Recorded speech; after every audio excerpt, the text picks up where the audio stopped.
Discord, what you doing?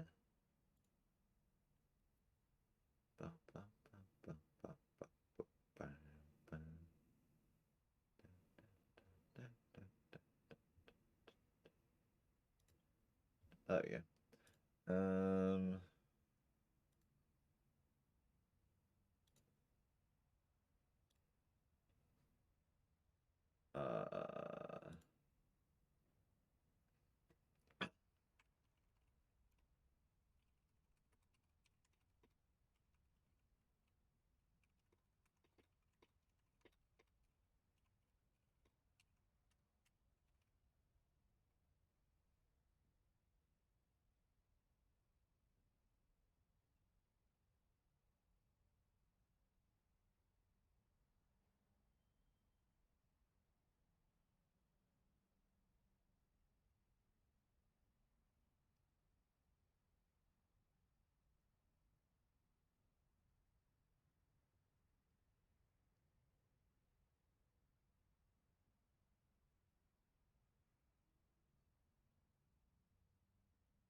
Unstable? Why is my stream unstable? Audio man.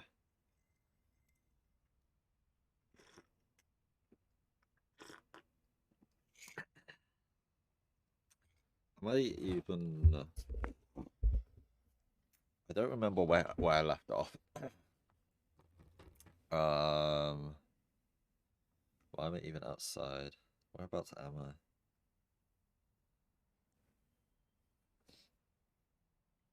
Oh well, I don't fucking know. Oh, let's move that because that's covering the text. Oh yeah.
Right.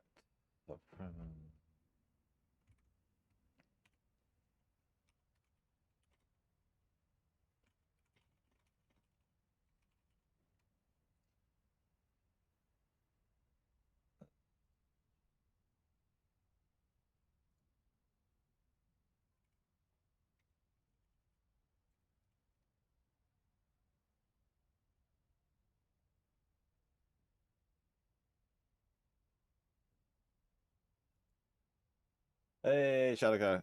Hello, how's it going, dude? How have you been?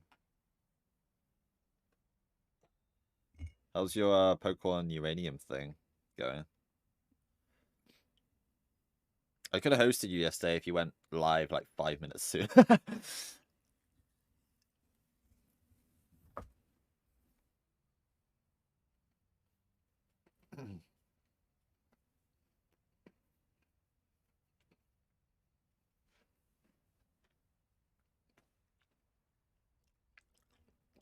Sorry, I'm munching on a cookie.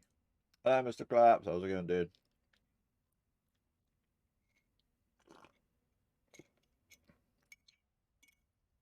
Dude, did you see that?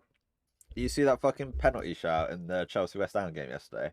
What an absolute joke of a ref. He literally stole 3 points from us, and unless we missed a penalty, I guess. But like, holy shit, it was the most blatant penalty I've seen in years.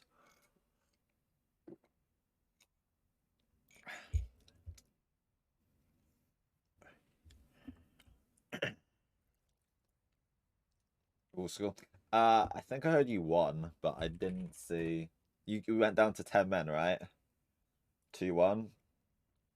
I mean, considering you said they were terrible, Took you 72 minutes. Yeah, 27 minutes. Still though, went in with 10 minutes pretty good. Back in Leicester, was it Leicester smashed Spurs? That was fantastic. Love to see that. Fucking hate Spurs. Anyways, let's start this bad boy. Sumia Academy was in the high-end residential area of Shoto. Every house was huge, and the whole area just oozed with an air of success and affluency. Despite this being Shibuya, and still daytime at that, there was hardly any people around. It gave this area this forlorn, lonesome air to it. Hey, Taku, you're surprisingly popular, huh? I nearly died just then. What the hell was she talking about? Did you not realize that? With a chuckle, Rimi shot her index finger towards the tip of my nose. Don't point at people, it's rude, goddammit. I mean, you were with that pretty third-year girl just the other day, the one with the glasses. Wow. I know. You already told me yesterday. It's not anything nice. She's just been picking on you. If you knew that, then why are you? But it's not just her. Today, you were talking about the Fez herself. Next up, with Ori Harasan, on the very morning she transferred, the first thing she did was talk to you. And after all that, you now find yourself heading home with me. See, you really are a popular guy. Oh, were we walking home from school? Yeah, I vaguely remember that. So in the 18th minute of his debut to win the game. Hell yeah. I wish our fucking £100 million signings would score. I mean, to be fair, one of them did, and it was a pretty nice goal. But, yeah. Score enough so we would actually get 3 points. That'd be great. See, you really are a popular guy. Actually, I had been thinking about that recently. Has my life as a normie begun? Are my popular times finally here? Stuff like that.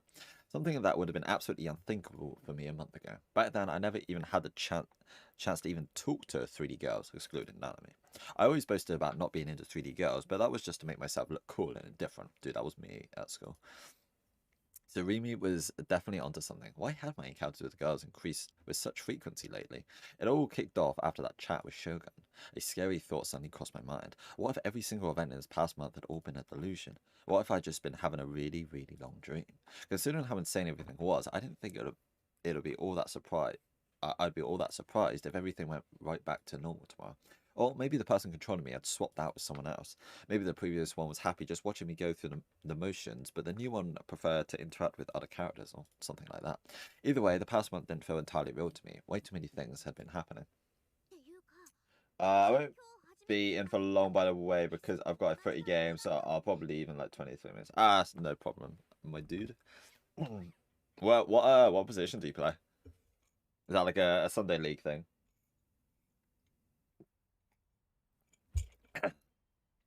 Oh right, I just found out about it today. I can't believe Fez is in the same school as us, and she's in the same year as us too. The class next door even. Rumi's voice just overflowing with excitement. I guess Rumi was quite the trend chaser.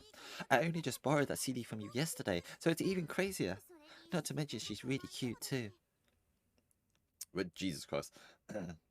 Yeah, left wing. Ah, nice. Rumi circled around in front of me. While still facing me, she began to walk backwards. Her voice got all quiet, and then she asked me a question timidly. So, what were you talking about? I mean, this morning, you and Fez, Kishimoto-san. I really want to know. I know it's not really my place to ask, but when you were talking with Kishimoto-san, you seemed really troubled about something. Ever since then, I've been kind of worried about you. She'd seen completely through me. I guess it wouldn't be a bad idea to tell her everything. It wasn't like I had other people to talk to about it. Plus, agonizing over it on my own had gotten pretty exhausting. I'd appreciate another perspective. Not from someone who's spoken nothing but vague, ambiguous bullshit like ISA and Senna, but from someone that would actually give me actual concrete answers to my concerns. You just got knocked out of the cup last week? Ah, unlucky dude. Have you scored many goals this season? Got any assists?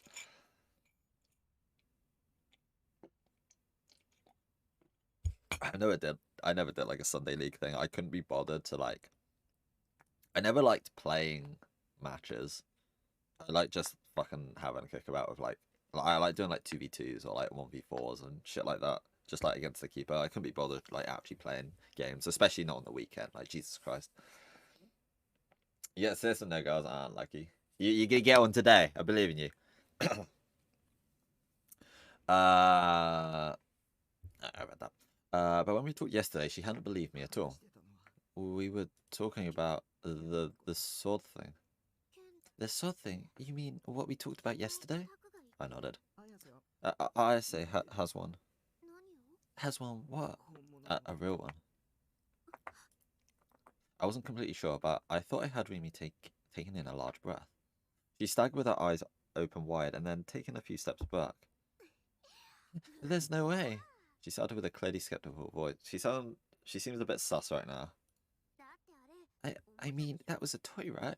Yeah, mine was a toy, but hers is the real deal. If you go to her concerts, you'll see. I quickly realized what I was saying and cut myself off. Would she even be able to see it? I mean, ISA had mentioned that only people with powers could see these swords. Okay, so what you're telling me is I'll be able to see a real one if I go to a concert? Well, I would like to check out one of Phantasma's concerts sometime, so I could just look for it then. Oh, hey, we could go together. We could go together to one if you want. That's a date. Oh my god. You might not be able to see it. Only a certain subset of people can. Oh, really? Like in the Emperor's New Clothes? Well, considering I'm kind of dumb, I probably wouldn't be able to see it. As if. Actually, that was a good point. Come to think of it, I didn't know anything about what exactly a real D-sword was, nor how it worked. I'd just been accepting everything ISA said without question. You're kind of a technician. I think it all out, and thanks if I do. I'll message it. Hell yeah. Does a sword like that really exist? I find it pretty hard to believe. Are you sure this sword Kishimoto-san has isn't just some super realistic toy? But it was glowing. Toys don't glow! There's all kinds of toys that glow though. Well, she wasn't wrong. If you wanted something to glow, you could easily slap some lights on it. But when I thought of the overwhelming sense of presence Senna and ISA's swords had, their existence became harder to deny. They had an aura about them that no mere toy should have been capable of, and most of all, ISA had taken that sword out of thin air. I'd seen it with my own eyes. It wasn't something simple like hypnosis or super speed. On top of that, I felt as if I had only gotten to experience the tip of the iceberg. I might have the power to project delusions into reality. I had no definitive proof, but I tried to throw my thoughts at Rimi regardless. So that could be why Shogun is targeting me. That was the only possible reason he'd be targeting me. There was nobody more harmless than I was. Attackers were fundamentally harmless beings. We just shut ourselves away in our own little worlds after all. If we had time to bother denizens of the third dimension, we'd rather spend that in our heads, flirting with adorable mirror characters. Is this about that patent you were looking into yesterday? Do you have any equipment like that, Taku? I shook my head. Nothing like that. I don't have equipment, but I have the power to do it. Maybe. Taku, you're just messing with me, right? Oh, I get it now. Is this all from some manga or anime or something? Just so I was fair, she didn't believe me. But, oh, fuck's sake. But I knew I'd experienced what I was talking about before with that accident back in elementary school. I tried desperately to explain that to Rimi, that I might have been a murderer. I knew Rimi might abandon me if I confessed that to her, but I couldn't hide it anymore. I wanted to tell someone. If I did, I could clear the uncertainty in my mind, even if just a little bit. Rimi listened to my shaky explanation with a troubled look on her face, remaining silent the entire time. And after I finished talking, oh, come on, you're overthinking it. She nonchalantly laughed the whole thing off. I'm gonna be honest, Taku, this whole thing sounds pretty delusional. You know that, right? Was I really overthinking it? That was a nice thought. But even with that theory, the uncertainty in the depths of my mind hadn't cleared at all.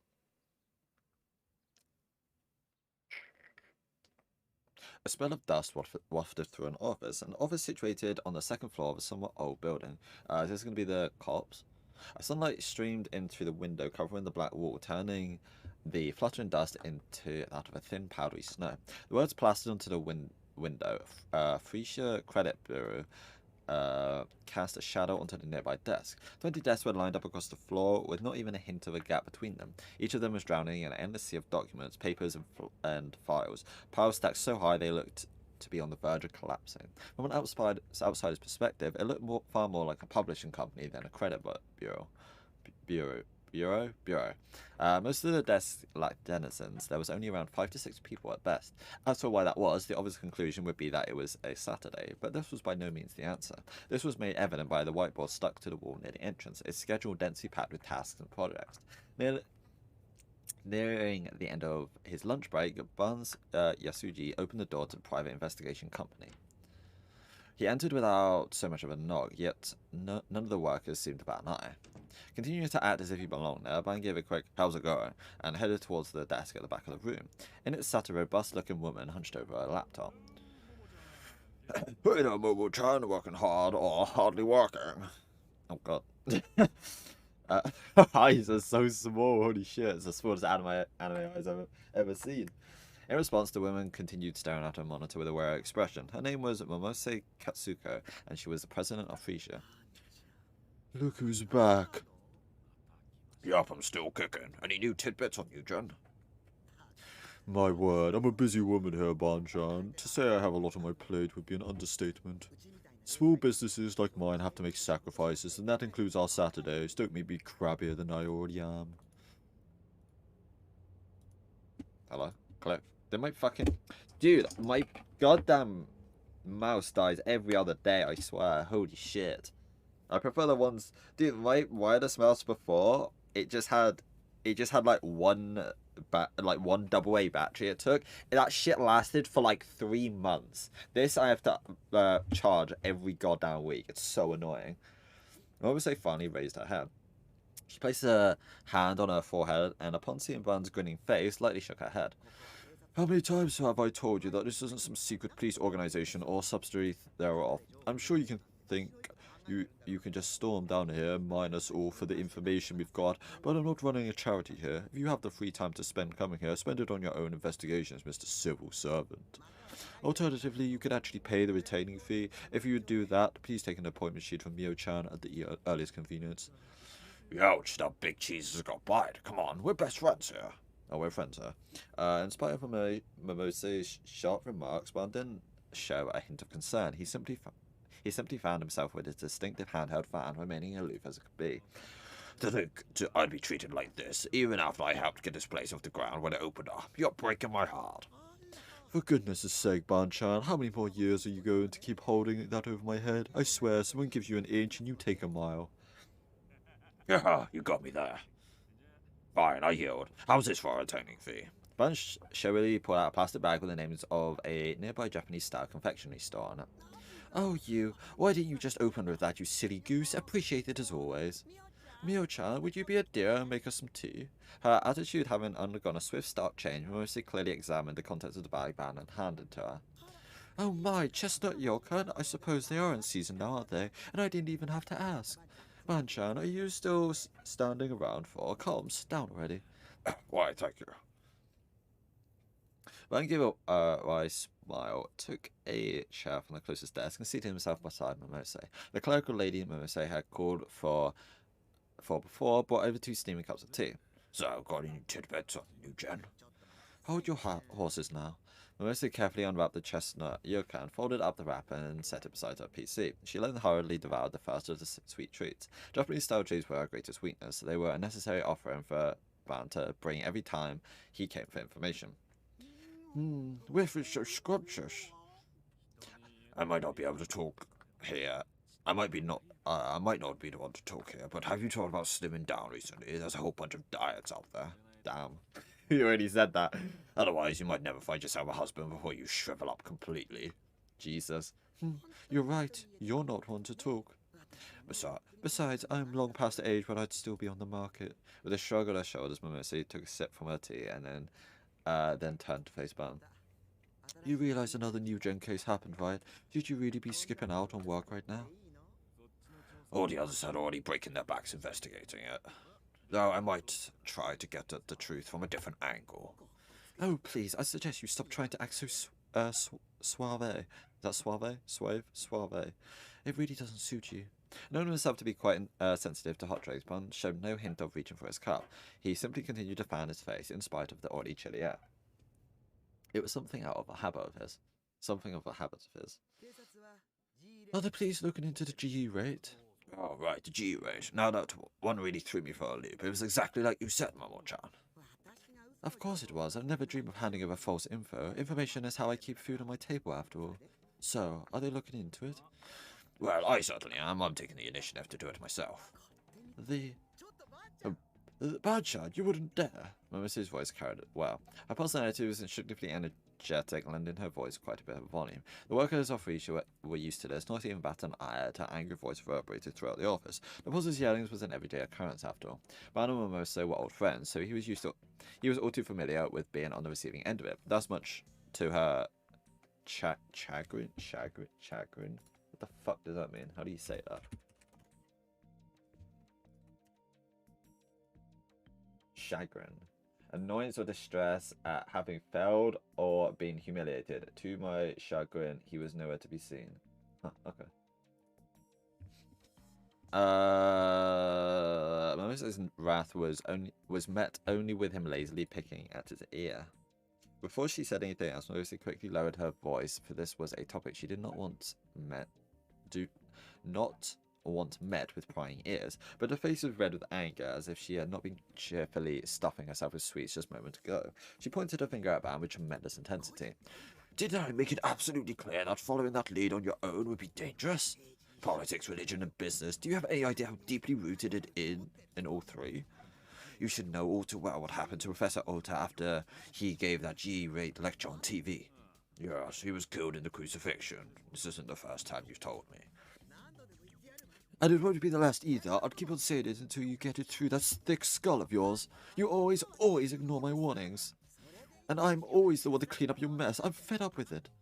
Simmer down now, that tea's getting cold. Why not have a sip and cool off along with it? Ignoring both Ban and her tea, Mimosi tossed a second chestnut yokan into her mouth in a huff. This isn't really something to get all worked up about. Oh, this really isn't something to get all worked up about. Besides, it was helping me out too, and to an extent.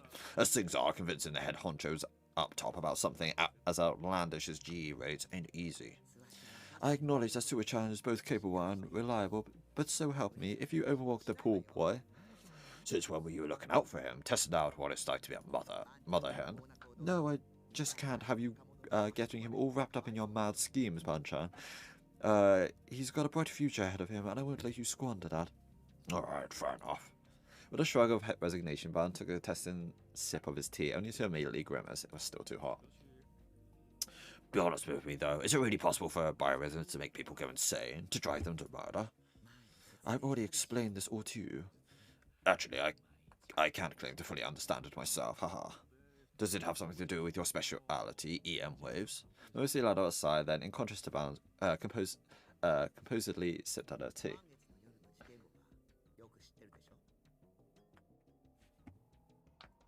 He's got all the cappies. Apart from the best one. No. I think that's the, I think you gotta be a sub for that one. You're familiar with how nights with a full moon often have more cases occur on them, yes? Somewhat. A vast influx of incidents and accidents would always occur on the night of a full moon. This was no urban legend either. One need only glance at the Tokyo Metropolitan Police statistical records. And what do you think would happen if the biorhythm curve increased by a power greater than a full moon? More stimulation, yeah. That's all? Shibuya is a special city. I mentioned that, yes? When the GE rate gets high, the biorhythm curve increases. What's more, the increase far exceeds the effects of a full moon night. To be precise, it's approximately 6,800 times more intense. That number ain't all that easy to visualize. It's at a completely different ballpark. Think of it like this. So, why is it happening now? I imagine it's because of what Professor Ota had said before he was called, how the GE rate had been rapidly increasing over the past half year. Though that should be impossible, as long as there aren't any massive changes in the Earth's strata, that is. Changes, like? You need enough energy for a volcano to erupt in Scramble Crossing. A volcano? That strong? At least, that's the only way to explain how the GE rate got like it is now. And the professor that tried to bring this to the world's attention was killed as a part of New Gen? Why do you like capybaras so much? Because they're fucking adorable. They're like so chill. Like, just look at videos and gifs of them. They're like friendly with every animal, and they just like chill. And they're like cute. I don't know.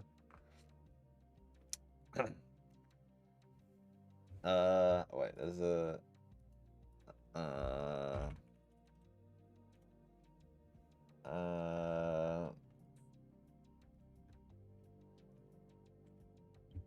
here.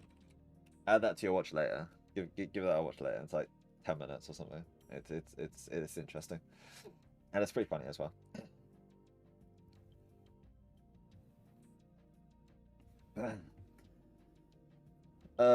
Did you hear about how on the day prior to the incident, the TV show the professor was supposed to appear on was suddenly cancelled? Not so. An acquaintance of mine overheard a conversation between a few workers at MHK. There aren't many folks out there that can twist the arm of a show broadcast by the state. Surely that narrows it down. I don't know. Oh, that was him. I don't know. I'm not familiar with the details. If I was, I wouldn't have gone after whoever was behind it a long time ago. But I leaned forward, intrigued. I've got a pretty good idea where this is going. Given the circumstances, I ought to hear it. Are you sure about that? You'll be stepping into the dark side of society, Banchan. Are you absolutely sure you want to know? You might even get fired. As long as I can catch the culprit behind these New Gen cases, I don't really care where I end up. Well, I think about what to do after I hear you out. Sipping her tea, Mimosi taps away a laptop keyboard with her free hand. Displayed on the screen was a single document. It contained a list of information Mimosi had personally looked into. The Mewa Party. Let's go now, bye. Alright, bye-bye. Thank you for hanging out. Hope your game goes well. Get some assists. Kick some footballs. Let's go. See you around, dude.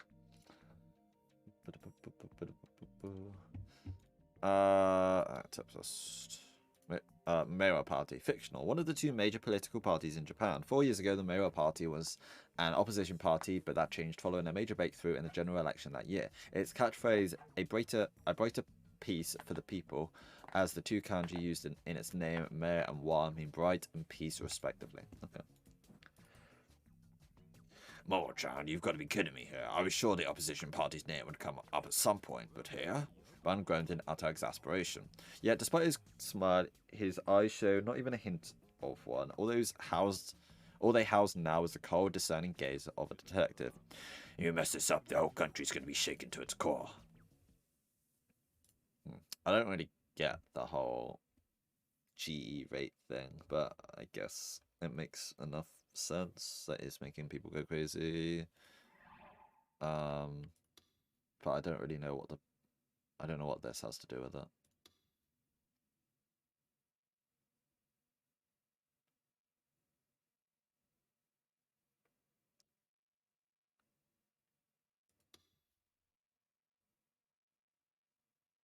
Total brain death for the cerebral brain so cease to function, brain some death for other brain so cease to function. But this state is often been studied as a form of unconsciousness in which there is a loss of some of the actuated brain stem and the cerebellum is still functional and spontaneous breathing is possible as well.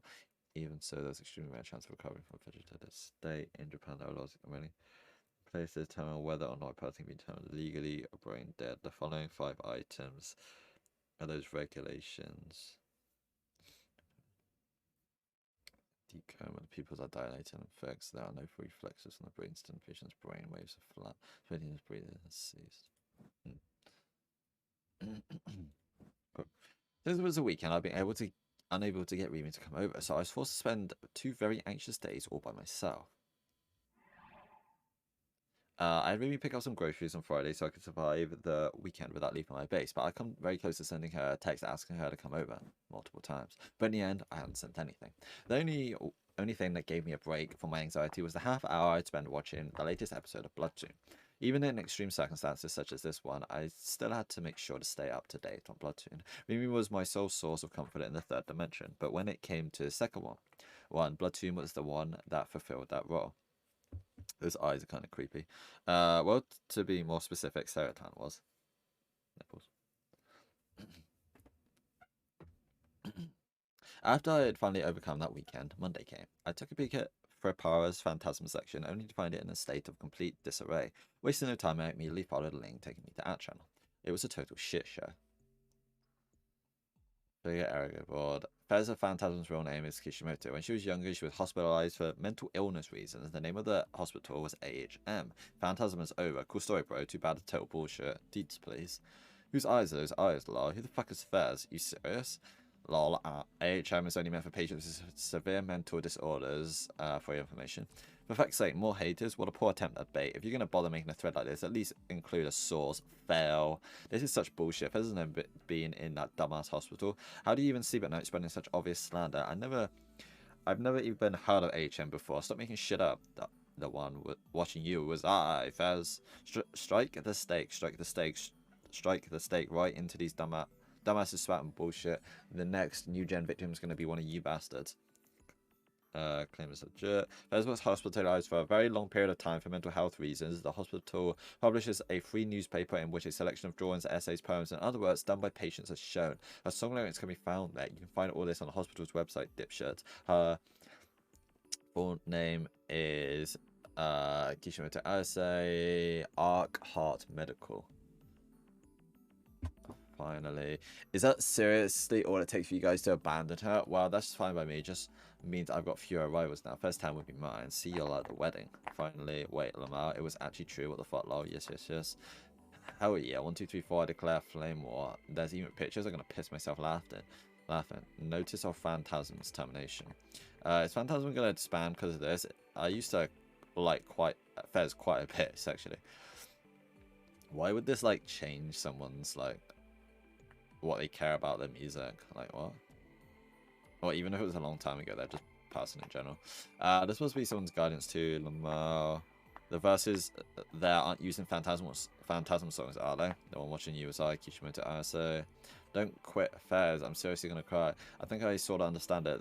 They say there's a fine line between genius and insanity after all. Bam, breakup flag for the win. Tonight the black mask cometh. Lolly Festan.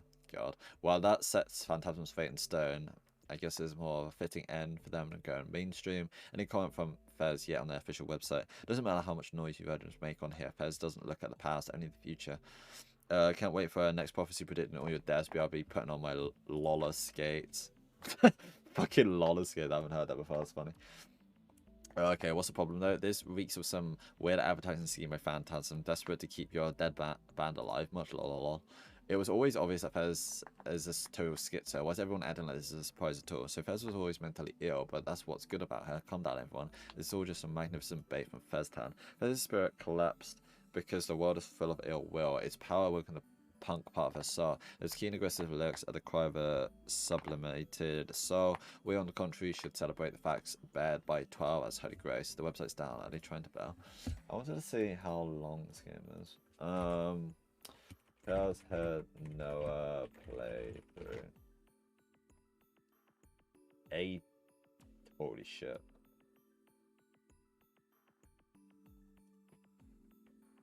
Is this guy actually reading it?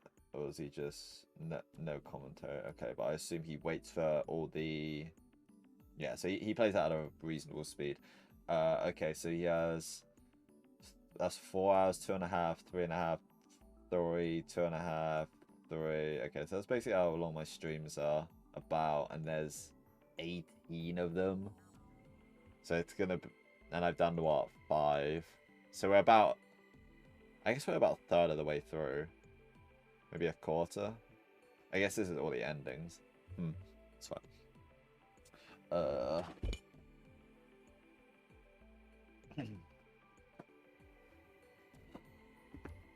I will finish this. I will finish this. I will finish this.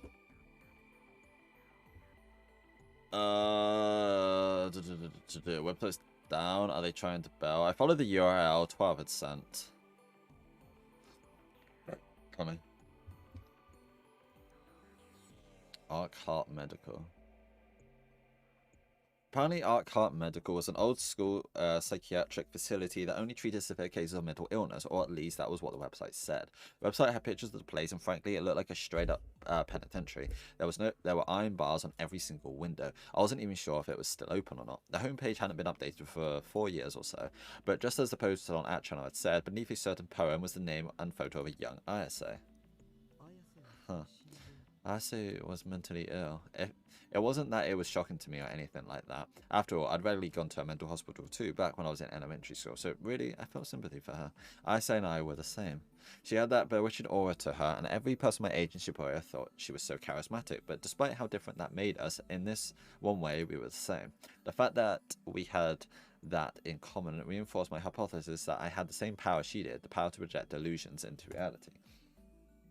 It wouldn't be wrong to say that it gave me some courage, maybe even strength, though there was one problem. Up until now, I had taken everything ISA said at face value, but that might have been a mistake. Things about how to acquire a D-sword, things about how getting my hands on one could save me. It wasn't the phenomenon she showed me that it was making me doubt her, but the words she'd said. I wasn't sure whether or not to believe her. Maybe. The sudden ringing from my phone startled me. You could always count on them to take you by surprise. I nearly pissed myself. That was why I hated these things. The loud ringing refused to stop, so I clicked my tongue and grabbed it. It was probably Nanami calling me. She was probably just calling me to bitch about whatever random bullshit was bothering her. Kill me now. Annoyed as could be, I pressed the accept call button and held the phone to my ear without checking who was calling. I had no idea why I did that. After everything that I'd been through, why the hell would I not check the caller's number? What's this again? What came from the other side of the line was a certain melody playing loudly. You may pass. I frantically checked the number on the display. Shit, I knew I should have checked. It was them. But how? It said it wasn't in use anymore. When I had an enemy call the number to check, that one notice played. That one notice played. Maybe the prankster had reactivated it? What do I do? Panicking, I turned towards the center of my room. Surely Rimi would be there. We need to give me some advice. But she obviously wasn't. Of course she wasn't. Rimi was at school right now, in the middle of class. I told her in advance that I wouldn't go to school today, so she hadn't come to pick me up. As I freaked out trying to figure out what the hell to do, You May Pass kept playing from my phone. A whole minute had already passed. From the small amount I'd listened to earlier, I could tell that there were other sounds mixed in with the song. The few things I could make out were the sounds of car engines and people walking. Whoever was calling me, they had to be outdoors. But who the hell was calling me? I could only think of one person that would pull a prank like that. Shogun. Now, really freaking out, I looked at Sarah Tan, who was standing next to my PC screen. Oh, what should I do, Sarah? Sarah Tan smiled at me, just as she always did. Why don't you turn it off? Just ignore it, you silly Billy. Oh, you're right. I could do that. I should have done that from the beginning. I put my thumb on the button to end the call, but for some reason, before hanging up, I felt the undeniable urge to listen to You May Pass just one more time, just for a little bit longer. It felt strange, even to me. It creeped me out. There was no reason I should have hesitated even remotely, and yet I, almost subconsciously, gripped my phone and brought it to my ear.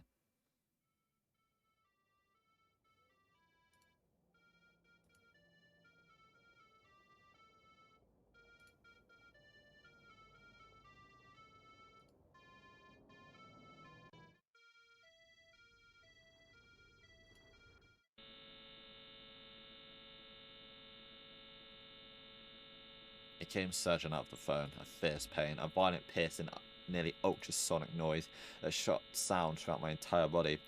It was as if lightning had struck my head. My entire body was paralyzed. I screamed as loud as I could, yet I couldn't hear my own voice. Boiling. My brain, my heart. They boiled, they bubbled, they melted into mush. Pain crawled from deep within my body, tearing me apart. My consciousness liquefied and coursed through my veins, and when it finally arrived at my heart, it erupted in a resounding explosion, then vanished. Overwhelmed by these horrific sensations, I was unable to figure out what was going on. I could no longer even think. Interesting. Why didn't you just, like, hang up? Is that like a weird, like, hypnosis addiction sort of thing? When Kusunoki Yua slowly opened her eyes, she saw her class 3B, enveloped in pure chaos. Several students had collapsed, their eyes had rolled back into their heads, foam bubbled from their mouths, and their entire bodies convulsed. Huh. Another group of students were crouched low to the floor, cowering, pressing down on their heads in pain. The students that remained shot up from their seats and made and made straight for the hallway. Even though classes were technically still in session, the teacher was too focused on taking care of the students that had collapsed to pay those who left any attention. All the students that had run away were screaming in terror, but none of them seemed to register within Yura's mind. Her phone had been vibrating in her skirt pocket for a while now. Once she finally realized that, Yura slowly reached for it. She attempted to stand up, but she was unable to keep steady and fell from her chair. Staying low to the ground, she leaned against the wall. After she put her glasses back in place, she pressed the accept call button and held her phone to her ear. Hello? Yes? Oh, yes? Oh, me, I'm fine. As she answered the question, she grimaced and pressed on her forehead. She could hear the clamor of her classmates in the hallway, as well as the voice her teachers trying to help the unconscious students, but it all sounded so terribly distant. Is this like an earthquake or something? Yes. Yes. And you are? Yes. Yes, I see. Then that means... Huh? Suddenly, you went pale. With a gulp, she covered her phone with her hand and brought her voice low. Her voice had very clearly been shaken. That can't be true. Because in actuality... Upon saying that much, Yua's voice began to falter. She hung her head. In actuality, it was me. The commotion in the hallway intensified. Everyone was looking and pointing in the same direction, anxious expressions on their faces. The windows in the hallway rattled as if they were being hit by a fierce gale. Yes. That's right, my sister. Yes, I understand.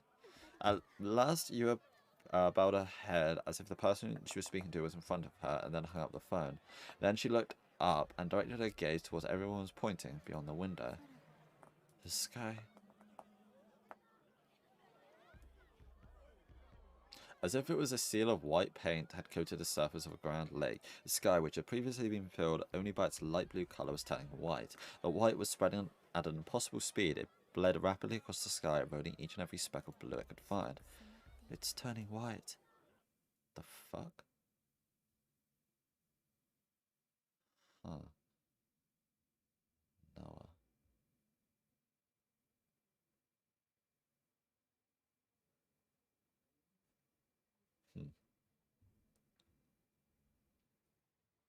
I think something happens.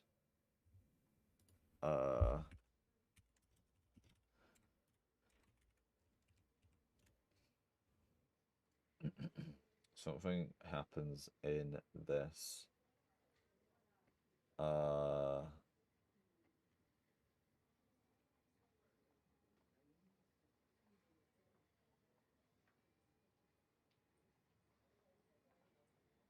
Okay, so there's 10 chapters. This is chapter 6. We can get a bad ending here. Okay.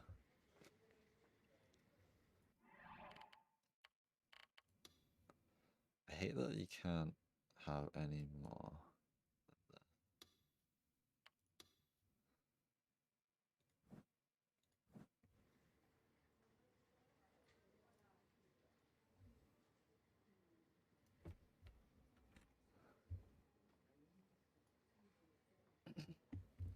If it were a day like any other, getting released from a lengthy meeting should have put Bandy Suji in a good mood.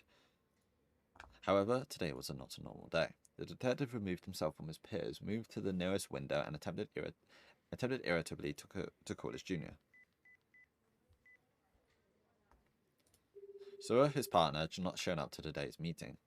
I get wanted to play hooky on this, but did you really have to leave me to do it alone? Darn kid, Bunt thought to himself. At first glance, Sura may have appeared light-hearted, but in actuality, he was quite the diligent man who took his job very seriously. With this being Bunt's opinion of him, what had happened today was quite the shock. He had attempted to call him several times, but it was always went to voicemail. Ever since he had heard a fairly unsettling story from Mimose 2 days prior. Burn had been faced with a constant feeling of uneasiness, and today, one more troubles had been added to the pile. There was the incident with Sura, but that was not all. When Burn was reporting about the GE rate earlier this morning, he was immediately shot down by Matsunaga. We don't have time for crackpot theories, his superior said. Could you not add to the pile, kid? I've had enough of 1 week. Burn waved his fan at his face repeatedly and let out a small sigh. And right when he did, the call connected, and he heard the voice of his junior on the other end. Sir, it's you.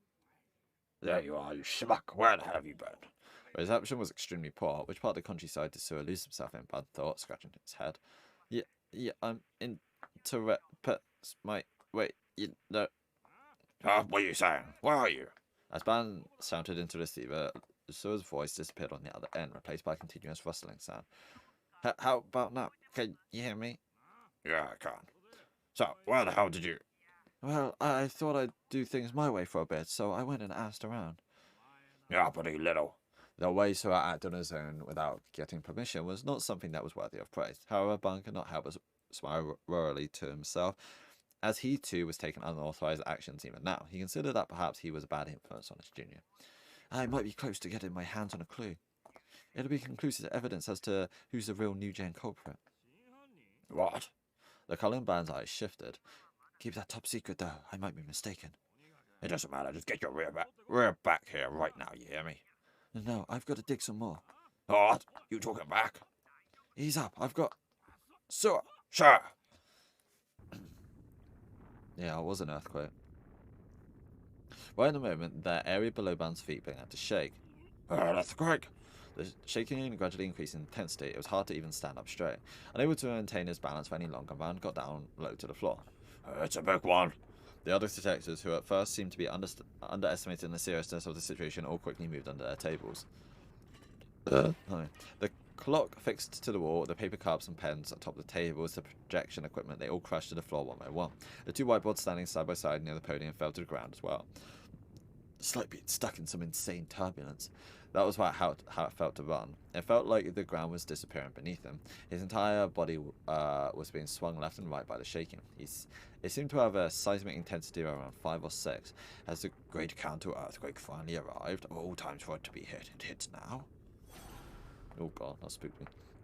Really, after thinking that, I fear his pain shot too bad, causing him to groan out in pain. It felt as if he had taken a violent blow to the head, but he had not been physically shocked by anyone. It was simply a severe headache. Ah! Suddenly, a scream echoed throughout the conference room. That wasn't him. Gritting his teeth, Ban looked up to see one of the detectives gripping his head as he writhed in agony, and then, like a lifeless doll, he fell to the ground with a thump. Most of the other detectives were gripping their heads as well, their faces contorted in pain. Was this to do with the, G rate thing? What was this headache that bore no resemblance to any he had experienced before? Whether it was connected to the earthquake, there was no way for Ban to know. Eventually, the shaking gradually subsided. With his vision blurred, Ban looked out the window. Everything was covered in a milky white light. A light so dazzling Ban could no longer keep his eyes open.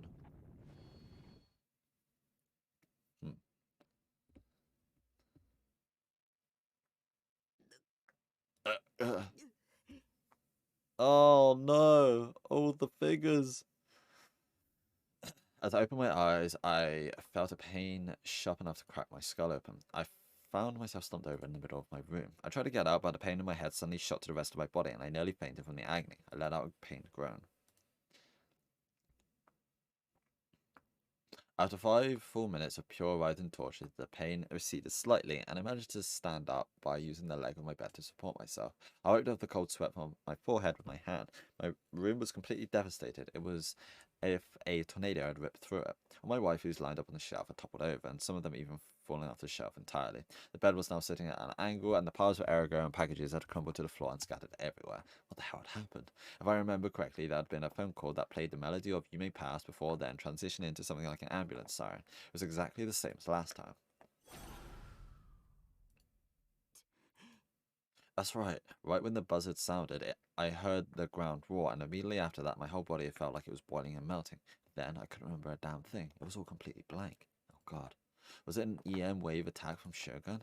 What if Shogun was capable of something similar to what was in the pattern I'd found? Just the thought alone sent a chill down my spine. While trying my best to endure my headache, I looked up at the ceiling. Of course, there wasn't anything to see up there. But if he was reading my mind, he'd have to be using a satellite that'd be in orbit. Way up there. There's no way. That isn't possible. But considering what Senna told me before, that patented system could already be in use. Maybe it was in use, and a few people were already abusing it. Maybe Shogun was among them. No, there was no way. It was way too far-fetched. There was no way an old fart like him with one foot in the grave would have private access to a satellite, unless he was one of the key persons behind a top-secret black project sanctioned by the government. Scaring myself with my own delusions wasn't helping anything. Since something had actually happened, I decided to look up what the hell it was online. Still fighting my headache, I crawled towards my computer. Huh? The computer should have still been on. The monitor should have been displaying a wallpaper with Seitan on it, but it was pitch black. I hadn't set it up to automatically go into sleep mode, so it wouldn't make any sense for it to actually do that. I mean, kind of makes sense there might be a power cut or something during that. I was feeling dizzy. If I had no strength left in my body, then I guess it would be dark, right? Even standing up took almost everything I had. Gritting my teeth, I attempted to move the mouse around. No response. Next, I tried to press the power button. Oh, okay. After a second, the hard disk started, emitting its typical scratching noise. I sunk down on my chair as I was waiting for my PC to boot. I frantically grabbed my phone, which was still on my desk, checked the time. Huh? 1 p.m. Before I got on that phone call, what time it had been back when I was browsing the ISA stuff on that channel? When I tried to use my brain, the stabbing pain coursing through it got even worse. Think, the time. Remember the time. It couldn't have been. Yeah, it hadn't been noon yet, which meant I'd been unconscious for over an hour. Or maybe I've been sleepwalking. I ended up wandering off somewhere else for an hour. No, I am not a sleepwalker. I shook my head violently, trying to think about things that would make me sink back into negative bullshit. As I did so, my vision wobbled from the pain, still hammering in my head. It was like a lump of lead that was sitting in the middle of my skull. And when I looked at my PC monitor, I saw... Uh-oh. That's not bad. The red screen of death. Oh, what the hell? No way, the hard disk data was corrupted. You're kidding me. There's no way. If this is for real, then this is the end of everything. It was where I store my giga-site collection R18 Mero pics, my AeroGay save data, all my bookmarks for sites I browse daily, my minimum attendance chart, and the thing I treasured the most, my ESO save data. Oh my god, is it not cloud saved? That's hilarious. You're telling me everything's gone? Fuck. I wanted to cry out in frustration. I wanted to smash my keyboard in anger. I wanted to kick the wall with everything I had. Before I did anything now, I needed to check if I could restore it. But my whole body was still heavy and my headache refused to go away. All I could do was bite my lip and sink deeper into my chair. It was over. My life was over. Lose my ESO data meant I had no reason to live. Nothing mattered anymore. It had all burned away. Just kill me. Wait a sec, Taki. With an angelic smile on her face, Seitan gently called for me from atop my desk. Cool your jet. Since ESO is an online game, shouldn't the save data all be on a server somewhere? My server? You mean the dev server? So even if your computer did kick the bucket, Nightheart's data should still be on the server, right though? That's what I was thinking. Oh, you're right. I was so dizzy and confused I'd forgotten even the basics. Felt like I'd finally found a ray of hope shining through the endless despair. I knew I could depend on my waifu. I'd still need to give up on my treasured pics and MP3s that I hadn't backed up though. I needed to start reformatting the OS as quickly as possible, and I wanted to see with my own two eyes that my ESO's data was safe. Though in order to do that, the headache that was still torturing me had to stop. Unfortunately, for me, the pain didn't feel like it would be going anywhere anytime soon.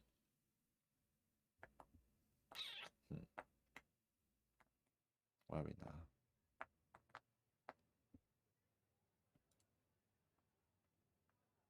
There was rarely ever a moment in which the screens of Shibuya Station were not coloured with advertisements, video clips, or music videos from the latest popular artist, and yet currently the screens were instead displaying a female anchor with a grave expression on her face. It was an ongoing special TV broadcast. Sensational words decorated the top left of the screen. SCI-FI, SCI-FI. S15 earthquake in Shibuya, over 200 casualties. Earthquakes were not particularly unexpected in Japan. The Tokyo metropolitan area had already fallen victim to several seismic intensity 5 earthquakes over the years. However, as the media gathered more and more information about the incident, the sheer number of casualties made it clear that this was no ordinary earthquake. It was especially peculiar when it happened when compared to the 2005 earthquake, also seismic intensity 5, when no fatalities had been reported. Moreover, the epicenter was Shibuya, a city which was already the center of attention in Japan due to the new wave incidents. There was already been an earthquake in Shibuya approximately 3 months prior. It was a seismic intensity 3 quake and 8 people had died. Maybe Shibuya's cursed. That was what the people observing the breaking news about the latest earthquake were thinking, even if they were not saying it out loud. In any case, each station had they started their special broadcast right now when the earthquake hit. Information was having trouble circulating, and the total death count was still unclear. Nonetheless, the female actor continued to report. Reading from a stack of papers, she declared, "The Fire and Disaster Management Agency had confirmed 31 deaths, and that number is expected to rise as they continue to aid those affected. The causes of death remain unknown, but furthermore, various reports described a mysterious white light appearing immediately after the earthquake had hit. According to these reports, the light had been accompanied by a massive shockwave, and it had turned the sky completely white. The camera spread across Shibuya Scramble Crossing that had caught the aforementioned light on tape, and after the earthquake ended, nothing but pure white footage was displayed on loop on the jumbotrons located there. Discoloration that had appeared alongside the earthquake had not simply been a dull white, however, it had been utterly blinding. Shibuya had been momentarily enveloped in light, the sheer glare forcing each and every resident's eyes shut. If this were an era of war, the people would have undoubtedly believed it to have come from a nuclear weapon. As a matter of fact, there were some who claimed to have spotted a white mushroom cloud floating a few hundred meters above Shibuya, though it was quick to vanish. No one knew what the origin of that light was, nor if it was connected to the earthquake. Then, just as mysteriously as its arrival, the white sky had returned to its original color in less than an hour, and now a dull, light blue lay above the people of Shibuya. The asphalt of Dogenzaka was slightly cracked, its damage only millimeters wide, and the multi-tenant buildings, together with many structures along Sendagai, had all grown small crevices across their walls.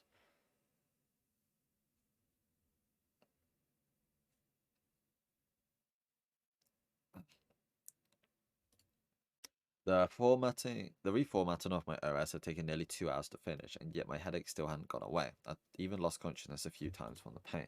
I'd passed out on my keyboard from exhaustion before, but today was the first time I'd literally passed out. On the plus side, though, the pain was way more bearable now than it had been 2 hours ago. I wet my throat with some cola, and then summoning all my energy, stood up. I fixed my broken bed and made it level again, and then I cleaned my floor to the extent that I'd been able to walk around. It took a lot of effort to do that because of how weak I was feeling, but it had to be done. I wouldn't be able to leave my own room otherwise. If Shogun were to attack again, not that I actually knew if it was him this time, I would have been trapped and unable to escape. In other words, I'd be completely fucked. I had to secure an escape route or else. Once I'd finished formatting my OS and cleaning my room, I went straight to the PC, installed ESO, and tried logging into Baselard.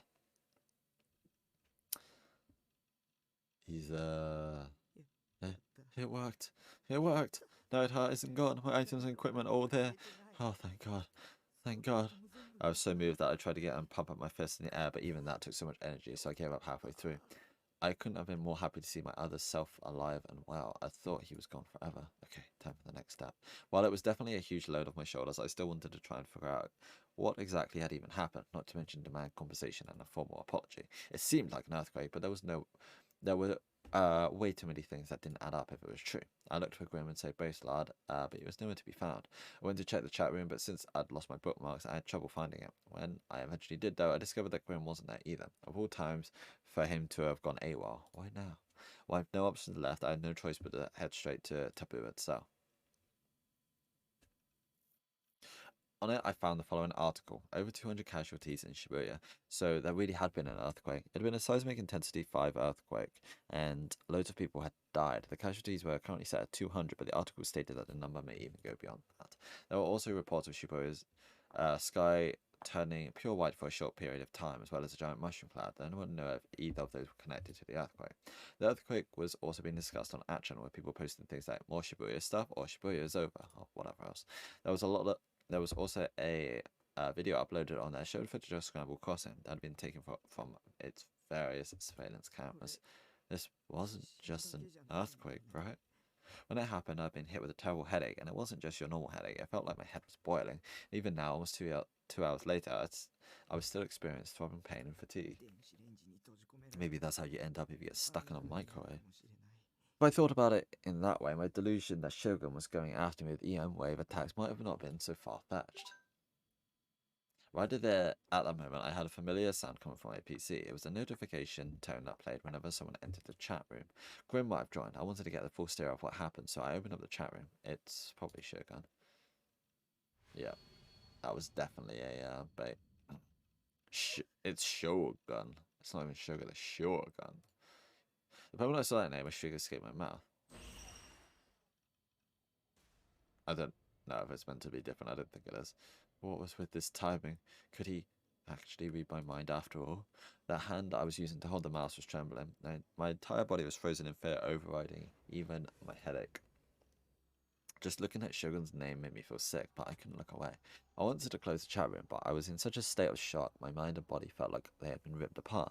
I tried desperately to move the mouse, but my body simply refused to listen to me. I felt chills on the nape of my neck. I was being watched. God's gaze. Or maybe it wasn't God, maybe it was Shogun's gaze, being shot down from an orbiting satellite. Just leave me alone. I wanted to run away. But where would I run? It didn't matter where I went, even though I went to the very edges of Japan. It'd still catch me. It's been a long time. That was the first thing Shogun had said to me. He said it was like he was casually saying hello to a friend that he hadn't seen in a while. But I knew for a fact I had never ever considered this guy a friend. My teeth sunk into my lips. I stared at the words written across the monitor. However, instead of making me freeze out of fear, the message from Shogun instead sent me grabbing for my phone. It was past 3 p.m. At this hour, classes were probably still in session, but surely my situation wasn't hopeless. If Rima was here, she could do something. That's what I wanted to believe. I went to my address book, although it wasn't much of a book considering how empty it was, and called Rimi's phone number. Save me, Rimi.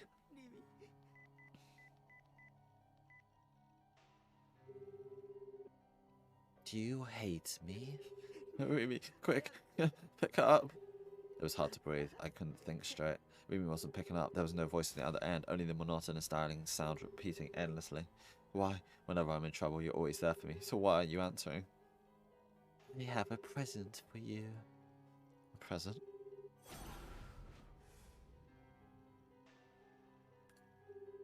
You're gonna send me some more disgusting shit, and this time you're gonna blame me for it. You're gonna pin me as the new gen culprit. No, anything but that. It's not me. I'm not the culprit.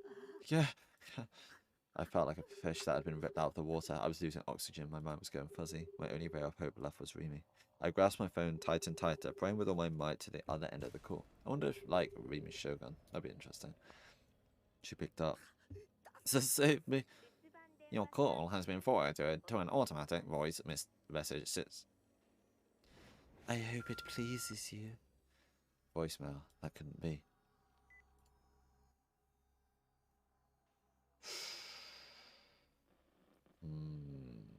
Let's go back. Discouraged I hung up the phone, I wrapped my arms around myself. Before I knew it, my body had started trembling. I was more afraid of Shogun than I thought I was. But why wouldn't I be? He was a homicidal maniac posing as a handicapped person, and he had already committed 5 unspeakable crimes, and I was the next one in his sights.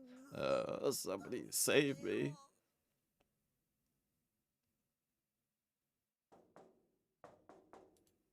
Right then, as if answering my prayers, I heard a faint knocking sound coming from the door. Rimi! It was Rimi. Rimi had actually come. My salvation having finally arrived, I headed for the door. It's not like swirly. Is this what's actually happening? I need to stop dead in my tracks. Why was she knocking so hard? Rimi? I called out to the other side of the door. The sound ceased. Silence. There was no answer. Please, say something. Why aren't you saying anything? It's Rimi, isn't it? Please answer me. One could giggle.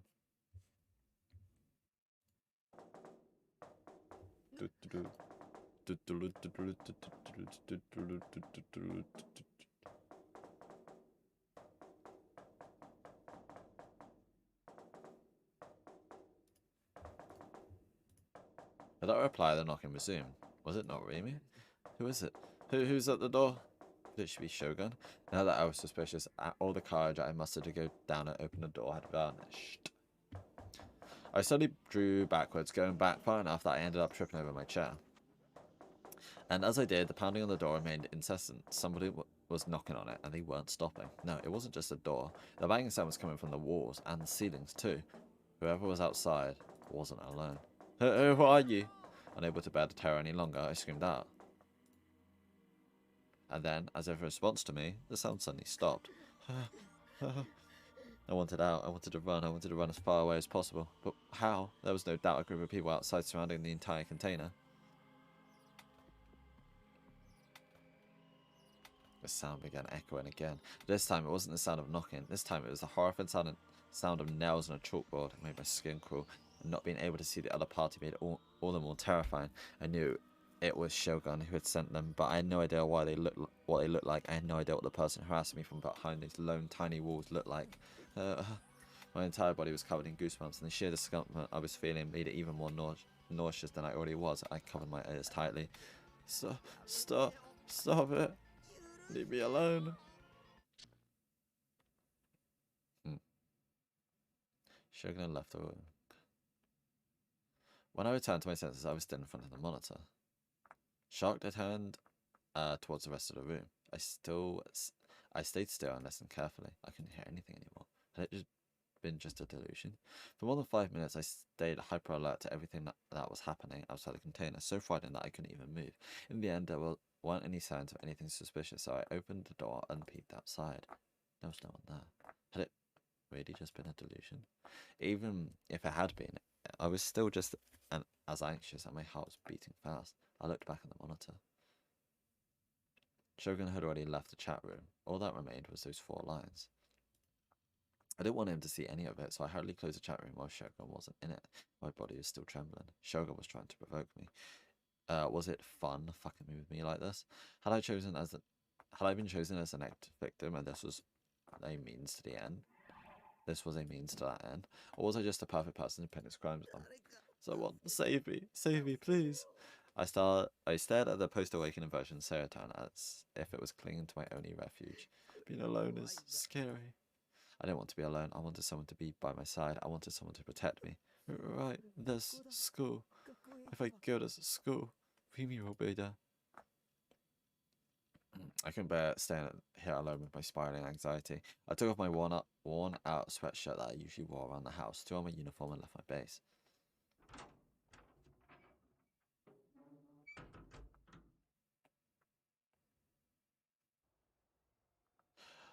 Once I was hit with the cold air of the outside world, my headache ever so slightly subsided. The city had a more restless atmosphere to it than usual, probably due to the earthquake from earlier. I didn't know that for sure, though.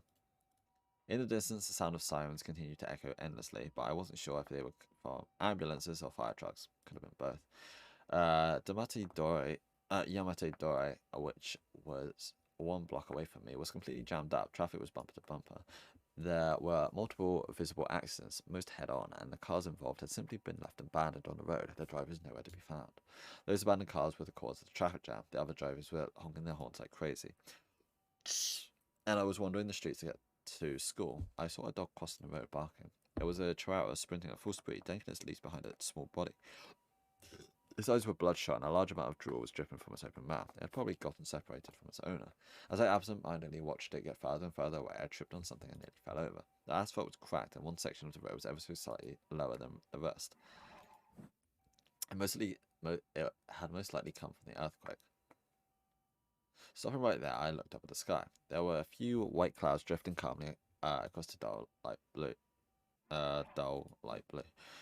Just after the earthquake here, something similar to an aurora had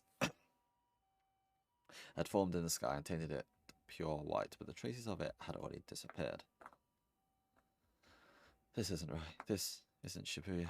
I couldn't calm down in the slightest. Not because of the earthquake, or nor because of the headache either. It wasn't just those, but a certain urge that was threatening to overtake me. For some reason, walking around like this, it made me feel like I wanted to kill someone. By the time I got to the school gate, the anxiety and sense of dread I'd been feeling were increasing by the second.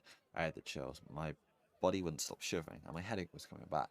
When I looked closely, I noticed a group of students formed around the third-year building. I looked for Rimi within them. For some odd reason, everyone was looking towards the top of the building, and even those who weren't followed suit, even like a bunch of lemmings. Oh, Taku! Misumi-kun rushed over to me. I should ask him where Rimi was. Look who decided to come to school today. Actually, I'll save the pissing you off for later. He looked gravely serious, and his face was pale. Seeing Misumi come up like this was very unusual. What the hell's going on? Things are bad right now, man. Real bad. Things are bad? What did that mean? What was bad? Someone's gonna jump. She was sick, right? People probably found out she was sick in the head, and it made her crazy. Oh shit, is it Fez? She was saying earlier that she could fly. This is gonna be gnarly, real gnarly. I knew I shouldn't have, but I really want to see someone die. It's gonna be crazy gory. It'll be awesome. Hurry up and jump already. I could hear things like that coming from the crowd everywhere around me. Don't tell me. I had a bit bad feeling about this. Fearfully following the gazes of the other students, I looked up at the school building. This is going to be where the yes, yes, no comes into play. Yeah, there she is. On the edge of the rooftop stood a single girl. In her hand, just like during the concert, was a D-sword, with a pose emblematic of praying to God to the heavens above. On the edge of the roof stood Kishimoto Ayase.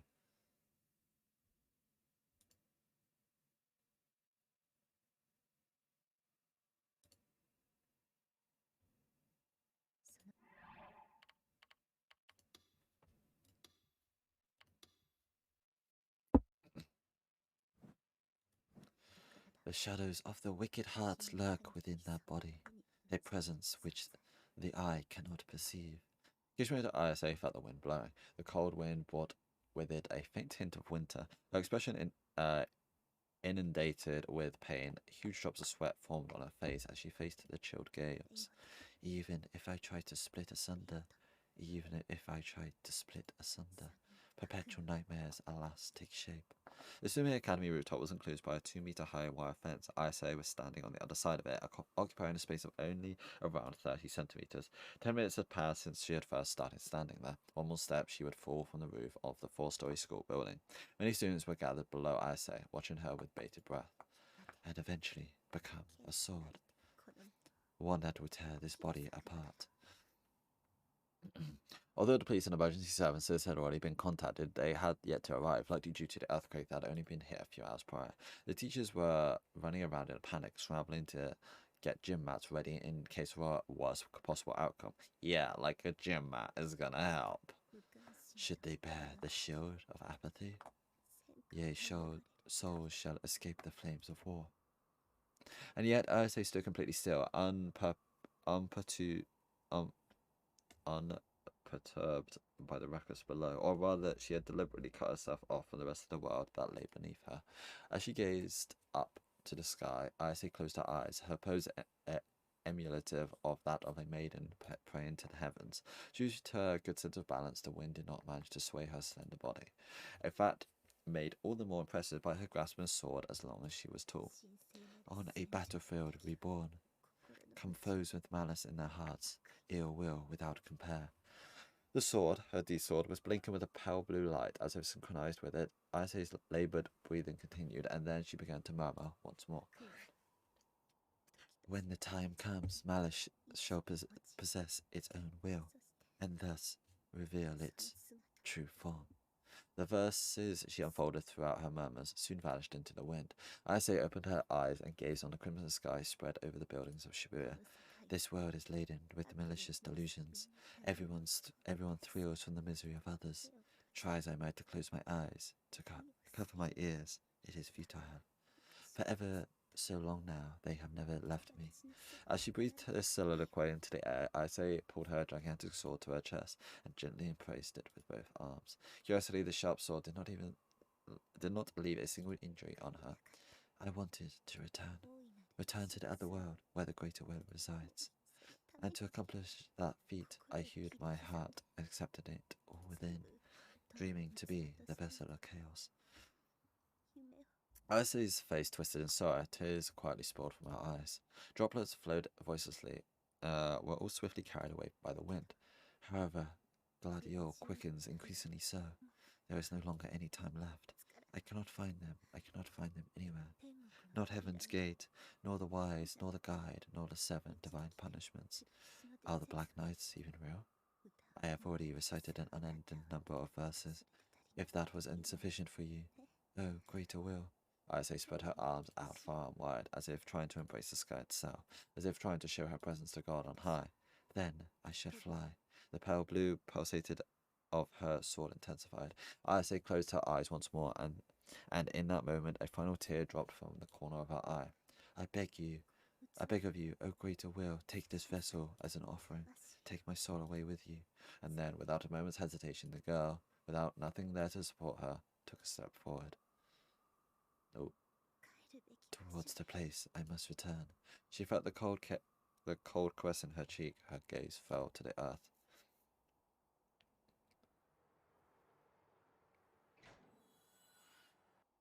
Huh. Looming closer as she fell was a door, a gate, and on the other side of it was the sky ISA desired. Huh. I couldn't do anything but watch it unfold. After ISA spread her arms out, she slowly stepped into the thin air as if taking a step down on a non-existent staircase. Screams began to build among the spectators, coalescing into one gigantic roar. With nothing left to support her, ISA, like a puppet with strings who had been cut, fell headfirst towards the ground. Everything appeared to be in slow motion. ISA's body was going to crash to the ground. Her descent was incredibly slow, but she was definitely falling. She was going to die. ISA was going to die. I couldn't do anything to stop it. I couldn't save someone falling from that high. There was nothing but concrete below her. It would crush all of her bones, rupture all of her organs, and make her dark blood and grey matter spurt out all over the ground. If only there was a flower bed or something. If only there was something soft below her. Yeah, again, a flower bed would definitely break that fall. As if there was, maybe it could save her. I didn't want someone to die. As I went to close my eyes, for an ephemeral moment, I felt chills in the nape of my neck. I looked behind me, but not a soul was standing there. Everyone was either looking down, averting their eyes, or looking up at her. Whose eyes are those eyes? Ooh. A sound shook the air. The sound of a person crashing down. It was the first time I ever heard that sound, but it had a lot less impact than I was expecting. What the? Next to me stood Misa-kun, his eyes wide as dinner plates. I expected his gaze to be tainted by dread, but the way he stared at the place I had fallen was one of surprise, not horror. And it wasn't just Misa-kun that was sounded like that. All of the spectators looked like they had no idea what was going on. They were all lost for words. She's alive. Huh? She was alive? Huh. Icy wasn't getting up. I couldn't tell if her bones were crushed. I couldn't tell if her organs had ruptured, but her spinal fluid hadn't spurted anywhere, nor had her dark blood. A small feeble groan escaped from Icy's mouth. Is that like blood, or is that just... There's like a bit of blood there, isn't it? Is it? I can't tell. No, there definitely is some. She was alive. She seemed to be unconscious and she wasn't moving, but she was alive. She was barely even injured. There was only a small drop of blood on her forehead. She had fallen from the rooftop. But there she was, lying there almost completely unarmed, lying atop a flower bed. A flower bed? Was there always a flower bed there? We had like somehow saved her with our delusions or something. Although like a flower bed still would not save you. It appears there was quite the discrepancy between what we already had envisioned and the actual results. I assure you, it is merely the first step towards evolution. You neglected to inform us that the number of fatalities will exceed 100. Was the plan flawed from the offset? No, sir. I would like the two of you to reflect upon the revolutionary process of mankind. I can acknowledge that evolution requires sacrifice. The death bears no importance to me. The critical issue is how it diverged from our plans. It had always been within expectations on the basis of my internal predictions, that is. Then why didn't you inform us beforehand? In order to control information, preliminary arrangements are required. We're not sacrificing important resources, people and money, namely, to feed your eccentricity. Remember that. Rest assured, I previously stated everything is without expectations. Before long, there will be no need to endure the hardship of gathering votes for elections, nor will there be any risks of persecution for extorted political canvassing. The day we will transform Japan, no, the entire globe, is drawing nearer. Be discreet, for if the Committee of 300 discovers our mutiny against them, our lives will be forever. Our lives will be forfeit. So that committee is 0.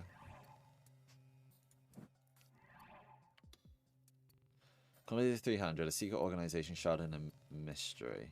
rumored to manipulate the world from behind the scenes. Composed of only 300 members, they are known as the Unseen Rulers. Their subordinates include the royalty of numerous nations, intelligence agents, and large enterprises with a focus on banking. They are all mere puppets of the 300, as are any other secret societies that often appear in conspiracy theories. It is said that almost the entire world is bent to their will, whether it be companies, police, research institutes, etc. However, their existence is only a rumor.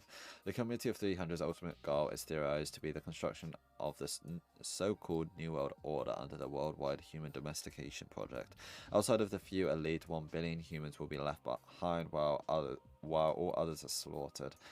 Those billion that survive will remain as slaves, subject to the ruler's administration. Interesting. Duty is to act in accordance with the plan, nothing more, nothing less. We will be the ones performing adjustments. I am well aware of this, haha. No matter, let us hear your report regarding the second generation. Very well, your gentlemen will be pleased to hear the final results. Noah, too, is... Okay, I don't know who the fuck is ever talking because they all have the same goddamn voice.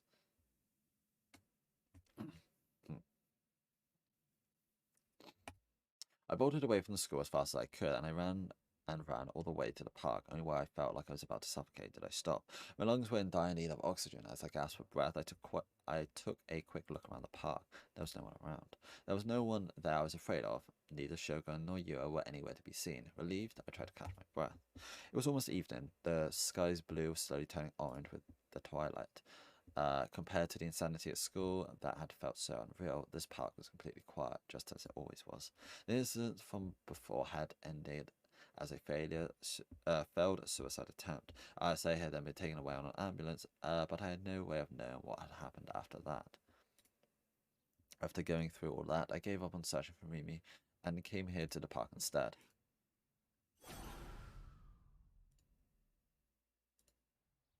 The scene from only a few minutes ago was engraved into my mind. Back then, when Isa's body came crushing down, I'd been convinced nothing could have saved her. But she had been saved. I didn't know how exactly, but I at least knew that she wasn't dead. She had been breathing, virtually unharmed too. Under normal circumstances, she would have absolutely died. The thing that saved her was a total miracle. She had fallen on top of the tender soil of a flower bed.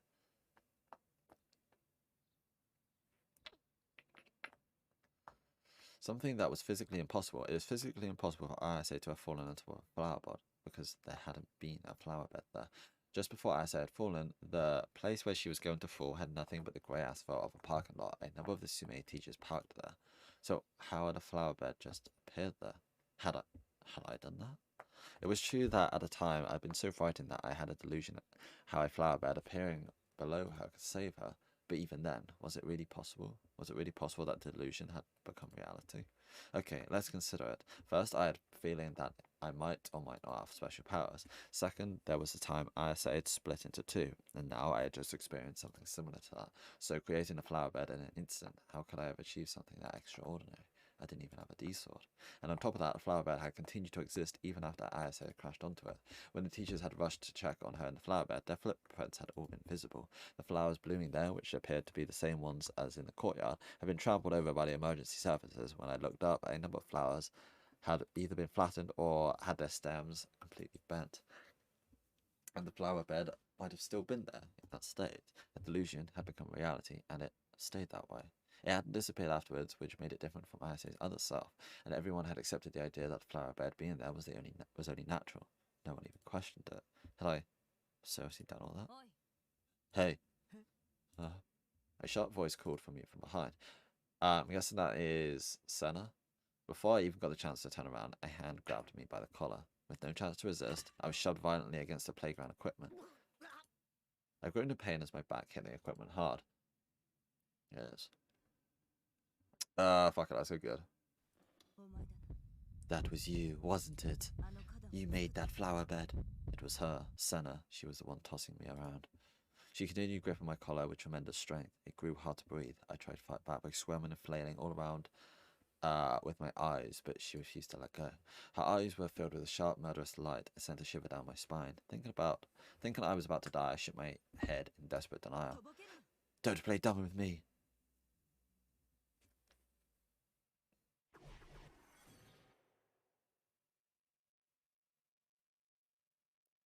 Oh, this one's fake. I can feel Senna's breath on my cheeks. Just the thought of her only needing to move a bit closer to rip my throat out with her teeth genuinely terrified me. Staring at me at point blank range. Senna. Oh, okay. I didn't. Okay, that's.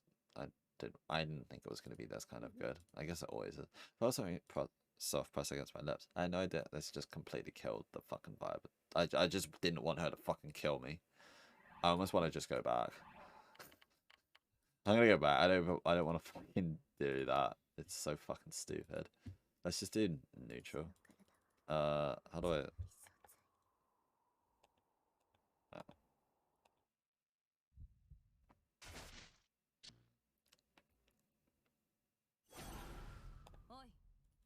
There we go.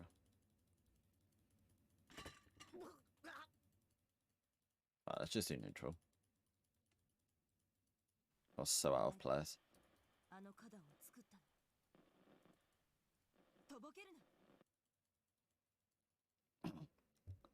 I guess, why was this girl so violent and terrifying? Save me. Somebody, save me. Are you involved with the Cosmic Church of the Divine Light? What the fuck is that? Fictional and newly founded a religion. Inaugurated in 1930, their public estimate places their number of followers at around 5 million, but the actual number is thought to be closer to 2 million. Its members are characterized by their ardent, forceful proselytization, which often causes repeated trouble for anyone involved. Karamochi Yude, the second generational founder, possesses absolute charisma, and in return, his followers offer absolute reverence. So like Scientology or something. Okay. Huh? The cosmic... What? Who taught you how to do that? Sena's voice was unusually tense, but I had no idea what she was talking about, so I kept shaking my head over and over again. What you did? It's impossible. Turning an error into reality without the D-sword should be impossible. So who taught you how to use that power? Who was it? Answer me. No one had taught me anything. But if I had to name someone... I say... I can't breathe. You're choking me. I'm gonna pass out. I'm gonna die. I'm done for. Uh-oh. Just before I lost consciousness, Senna suddenly let go of me and I collapsed to the ground. I kept on coughing, struggling desperately to get oxygen into my lungs. What the hell was she doing? Was Senna my enemy after all? Was she another one of Shogun's underlings? If she was, then I had to run away. Are you really not a member of the Cosmic Church of the Divine Light? What the hell was the Cosmic Church of the Divine Light? I'd never heard of it. After seeing the confusion plastered all over my face, Senna finally stopped staring at me. She clicked her tongue lightly and then let out a sigh. Sorry, if you're not one of them, I'll let you go. She mumbled something in an unconcerned tone, then went to leave, not much of an apology. Guess she wasn't going to hurt me then. Oh, wait. Mustering up all my courage, I called after her. Actually, thinking about it, maybe the delusions where it goes all hazy is just like the weird romantic ones, and it doesn't actually count for anything else. I'd expected her to ignore me, but instead she stopped and turned around. Her expression remained stern, but she still looked like she was willing to listen to what I had to say. What you seek power, or what do you mean? Suddenly knew something. She asked me if I created a flower bed from before. Everyone but me had recognized the flower bed as something that had always been there, but that didn't seem to apply to Senna. The flower bed from earlier, how did it... You had a delusion of it, didn't you? A delusion? I had, but it's possible to turn delusions into reality. Objects that aren't real blend into the scenery around us. In other words, it allows errors to be perceived as real. But if you can only see it with your eyes, then it's nothing but an illusion. Illusions were nothing more than that. Illusions. Fake stuff you perceived as real. If that flower bed had just been an illusion, then ISA shouldn't have survived. The only way ISA would have been saved was if the flower bed wasn't an illusion, but entirely real. The mechanisms through which the world operates can be explained by three numbers: 0, 1, and -1. A D-sword is a shortcut to produce the last of those, -1. And yet, you somehow managed to do it without a D-sword. There she goes again, more incomprehensible garbage. Wait, but I realized that what Senna was telling me wasn't some schizo shit she'd come up with. The VR technology patent did exist after 8, so there was So that at least wasn't bullshit. Senna definitely knew things that I didn't. From now on, don't produce any more errors, got it? This is for your own sake, not mine. Also, tell me if you see any other errors. Without letting me even get a word in, Senna blasted me with thing after thing, most of which sounded like threats. Then when she was finally done, she turned her back to me. How nice it would be if we could believe everything we see. After spitting out one last murmur, this time Senna finally left the park. Interesting. Where do we get the bad end? The floor of AH Tokyo General Hospital that housed the psychiatric ward was engulfed in silence. Ever since the earthquake struck, the emergency room and surgical ward had been faced with a difficult situation. Injured citizens who had lost consciousness due to unexplained symptoms were being carried into the clinic one after another. The psychiatric ward, meanwhile, was not nearly as involved in the relief effort, nor was the outpatient facilities, allowing the latter department to conclude its operations even earlier than usual. Over the last few days, patients suffering from PTSD had come pouring in, but at least for today, the psychiatric ward had finished all of its outpatient appointments. I noticed that Hazuki Shino realized that she had been working non-stop ever since her shift began the night before, and that she had hardly even taken a break. This obviously left her feeling quite exhausted and, of course, hungry. The psychiatric ward had recently lost one of its doctors in a new-gen incident, and the person replacing him had yet to arrive, leaving them constantly understaffed. However, despite the shortage, all that remained for today's work was some minor chores that Hazuki could pass off to the next nurse, allowing her to take some time off. Reassuring herself that she only had to preserve for a little longer, Hazuki slapped her cheeks with both hands and then began to walk through the empty lobby, only to suddenly feel a gaze on her back. Chills ran down the nape of her neck, goosebumps rose across her skin. She reflexively looked behind her, but all she saw was a silent corridor. Not a soul was there. Huh? Miss Nurse. Ah! Hazuki jumped in surprise. She had heard a voice come from an entirely different direction. The origin of the voice was a single man standing in the lobby, which Hazuki had been convinced was empty. He had called out to her the moment he first saw her, not him. He was a fairly young man and appeared quite virile. What the fuck is that word? Virile. Having strength, energy, and a strong sex drive typically used by a man. He was a powerful, virile man. Strength and energy. Okay. He was a fairly young man and appeared quite virile. His complexion was nearly faultless, and he was white, and he looked just as, if not more, healthy. Who are you? Can I nab a few minutes of your time? I suppose. Much appreciated, miss. He smiled awkwardly, abruptly grabbed Azuki's arm and started walking her from the lobby toward the stairs. Azuki, still quite bewildered, watched as the man, Sua Mamura, took out a black ID badge from his pocket and humbly held it out to her. It was a police badge. Stopping at the landing of a staircase, Sua looked around carefully. He seemed to be very concerned with his surroundings. What did you need me for? Still having quite a bit of work left to do, Hazuki was feeling slightly restless, something Sua seemed to understand implicitly. And then, without any form of introduction, Sua produced a photo from his pocket. Have you seen this boy before? Depicted on the photo was the apathetic face of Nishiro Takumi. Hazuki, confident in her ability to recognize faces due to her profession, nodded her head. Nishiro Takumi, this is him, yeah? Yes, but... Hazuki's hesitation was only natural. Leaking a patient's private information could only spell trouble, even if it was to the police. But this was something Sua had been aware of prior to speaking with Hazuki. Suddenly, Sua's light attitude that he had been displaying up until this moment shifted to a far more serious one, then he began to speak in a low voice. I have a favor to ask. Can you let me take a teensy little peek at Nishiro Takumi's medical record? We'll keep it under the table. That's unthinkable. I can't do that. It's related to the case I'm working on, so it's really important. Now, at a complete loss for words, Hazuki tried to leap, but Sua circled around her and blocked her path. I could lose my job. I won't let that happen. Just do me this one favor, please. At the last resort, Sua got down on his knees. But please, stop. I really can't. It's for the sake of preventing any more victims. Hazuki had no idea what she could do to make him give up. Unable to think of any proper way to say no, Hazuki could do nothing but stammer.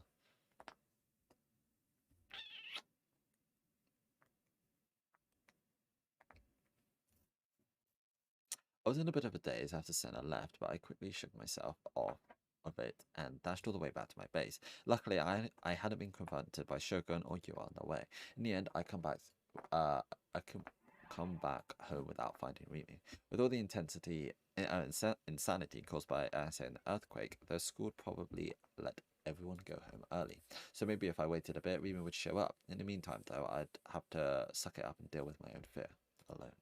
To distract myself from my growing anxiety, I went to try and gather information on my freshly restored PC.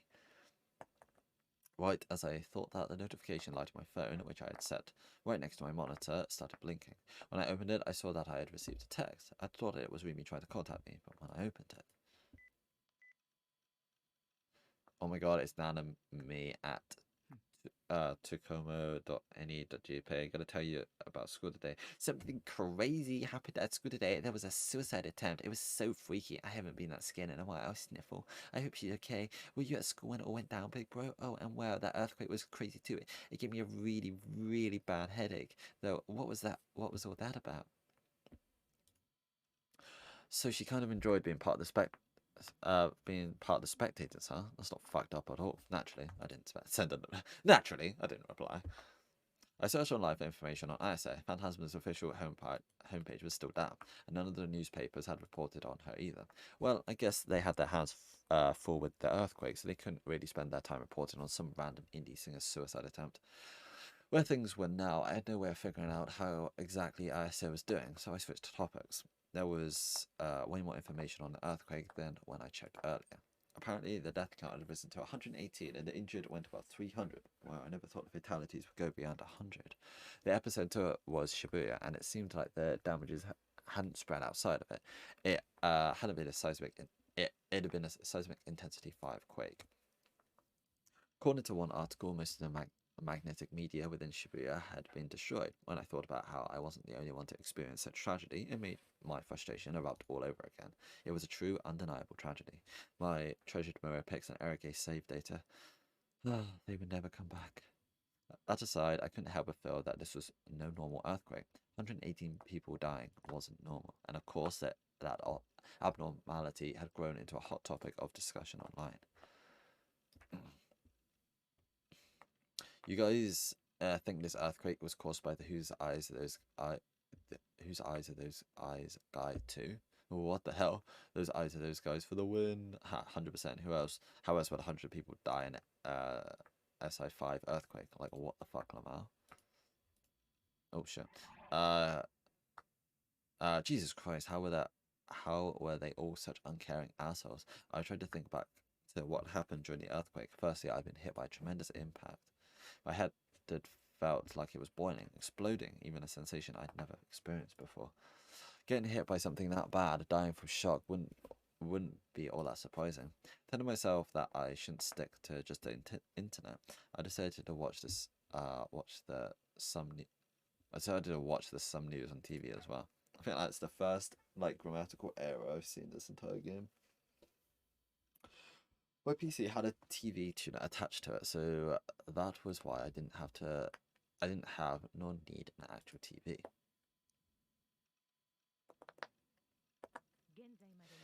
We have received word about how the unusually large number of casualties. As of this moment, there are 180 confirmed fatalities and over 300 injured. We have managed to successfully reach the crew in front of Shibuya Station. Shimatani-san, what is the situation there? There was a similar seismic intensity 5 earthquake back in 2005. However, that earthquake had no victims to speak of, so why is it that there are over 100 on this occasion? The number of victims isn't proportional to what you would expect at this seismic intensity. There are multiple factors that may have contributed to this. Regrettably, we do not yet have any details of the cause of death, nor on the conditions of the injured who were transported to the nearest hospital. Today, we welcome experts to enlighten us on the complete destruction of magnetic media, an event only an event which only occurs specifically within Shibuya. We are joined here by Mr. Hayashibara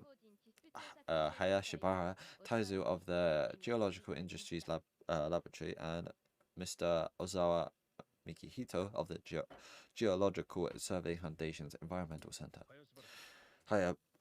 Fuck these names. Hayashibara-san, how would you explain the severe damage caused to our magnetic devices that occurred during this earthquake? Before I answer your question, we must establish one very important factor. Roughly 200 meters below Shibuya lies a chunk of magnetite, that is to say, a geological stratum with large deposits of natural magnets. In terms of how to refer to said stratum, it is classified as igneous rock, but we casually address this area as the Magnetite Valley. It is a valley of magnets embedded deep within the earth, and its name implies it is it is a rather large vein of rock, more precisely a dike.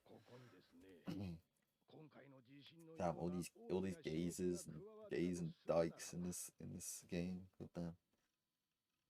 And see here, when a major stimulus arises, such as the earthquake that has just occurred, it is not surprising that the consequence of such stimulus would be fatally damaging to all magnetic media on the surface, especially the components used for data recording. Absurd. Do you have a different opinion, Mr. Ozawa? Very much so. While it is true that there is a large dike of a magnetite below Shibuya, it is widely accepted that this magnetite formation, too weak to even be referred to as actual magnets, does not harbor sufficient power to disturb magnetic moments and stable magnetic fields above ground. In actuality, seismic intensity 5 earthquakes have already occurred in the past, multiple times even, yet in those cases no such events as the ones observed during this earthquake transpired. Thus, I think it is reasonable to assume that the origin of the problem is different from the one you suggest. An interesting thread, but it is undeniable that an extraordinary number of casualties simply cannot be explained by the nature of the earthquake alone. I believe we can both agree on that. And a not insignificant number of Shibuya citizens reporting suffering from a peculiar headache from these testimonies. It is reasonable to surmise that magnetite is very likely to be... Do you mean you claim that a magnetic field could kill over 100 people? We'll be right back after these messages. Fuck, I need to get some to eat. I'm so goddamn hungry. Oh god, it's like 20 to 11. Oh.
In other words, they don't know anything concrete. Right after the earthquake, there had been... Why did I just do that? Right after the earthquake, there had been a huge white mist floating above Shibuya. It turned the sky completely white, and yet it hadn't even been mentioned on the news. When the information had been fresh, everyone made sure to report on it. But now they were acting like it never happened. Something about that just felt wrong.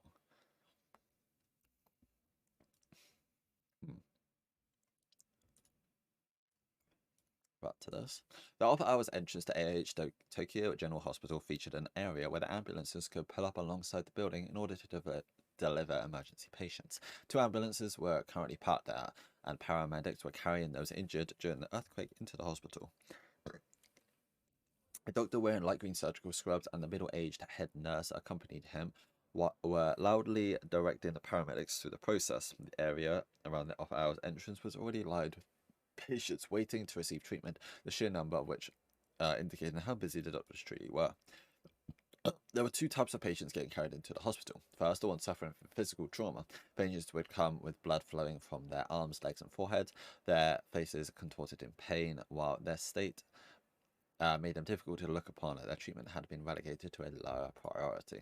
The other types of those who were unconscious despite showing no signs of physical trauma, those patients were prioritized. The number of unconscious people were awfully high among the emergency patients brought in from this particular earthquake. Such a high number had not been observed following the previous major earthquakes. It was an entirely new phenomenon. However, the doctors were unable to explain the reason why so many of them had fallen unconscious.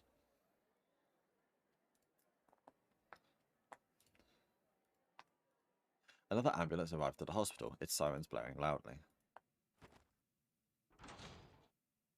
When the emergency responders disembarked from the ambulance, a doctor asked the patient's conditions, and a paramedic immediately responded with top priority. That was all it took. In a normal situation, the doctor would have protested and asked for more information. In such an unprecedented, chaotic situation, one would have expected that just shouting top priority would be unanswered by a second, you don't say. And yet surprisingly, both the doctor and the head nurse merely gave a light nod and then proceeded to help unload the stretcher from the ambulance. The person laying on the stretcher was Kishimoto Ayase. I don't like that they had the wheelchair thing. She was unconscious, yet faint moans escaped her lips. Paying no mind to the resentful gazes of the injured patients sitting around the entrance, the doctors and paramedics hurriedly carried the stretcher inside the hospital. He must be a fan. Oh, Mimi's here. The fuck? Yo stood at the hospital's main entrance, observing the situation from a distance. Sakihata Rimi's eyebrows furrowed atop her stern expression. Her teeth sunk into her lip. Kishimoto-san? What do you have to do with all this? There's something more to her. I don't think she did the murder, but there's something more to her.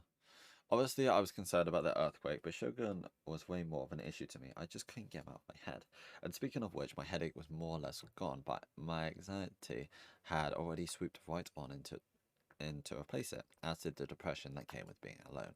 I still hadn't heard from Rimi. I tried to call her myself, but it had gone straight to voicemail. Up until now, Rimi had always come dashing in to rescue me, to tell me everything that would be fine. So of all days for her not to do that, why today? Hadn't she told me that she would always stay by my side? I gritted my teeth, and then, as a way to escape my anxiety, I decided to focus entirely on refiguring my PC. First things first, I needed to fix the settings on my email software. It had been forever since I first set it up, so I couldn't remember how exactly to do it. So the first thing I had to do was find the instruction manual that had been included with the email software provided by my ISP. Despite not putting in much actual physical work, I found myself drenched in sweat and nearly given up out of frustration multiple times throughout the process. And it ended up eating a full hour of my time, half of which was spent trying to find the damn manual, just to recover my email address. Well, now that I had it back, I should check it out right away.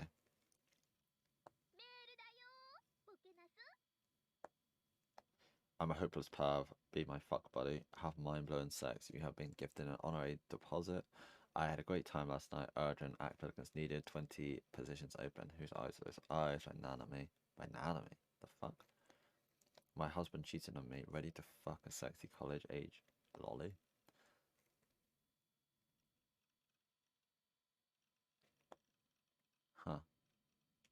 You got mail, you big dum-dum. Ah, I could finally hear that voice again. Felt so relieved. All that pain and suffering had been worth it. I had 8 new emails, all of which were spam. Actually, hidden among the spam was an email with a strange subject line and an even stranger sender.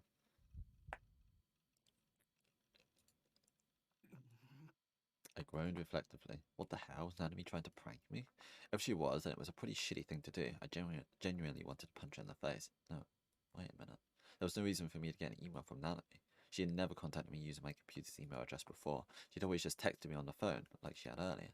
And not only that, but I hadn't even given her my email address. Was it just a coincidence? A fluke? Nanami was a common first name after all, and the phrase "whose eyes those eyes" had become so popular, pretty much everyone was using it. There was nothing strange about it being used as a subject for my spam email, but just to soothe my anxiety, I decided to check the contents. This is going to be a creepy picture, I think. That's pretty wordy. It was fun chatting with you earlier. Before anything else, though, I should mention the sender name is an alias. My actual name is Shogun. Why does it keep changing with the O and with the U and then not? Huh? Shogun? No, it couldn't be. Shogun can't possibly know my email address. How would... Wait, if Shogun had read my mind. If he'd done that, figuring out my email address would be child's play. That's impossible.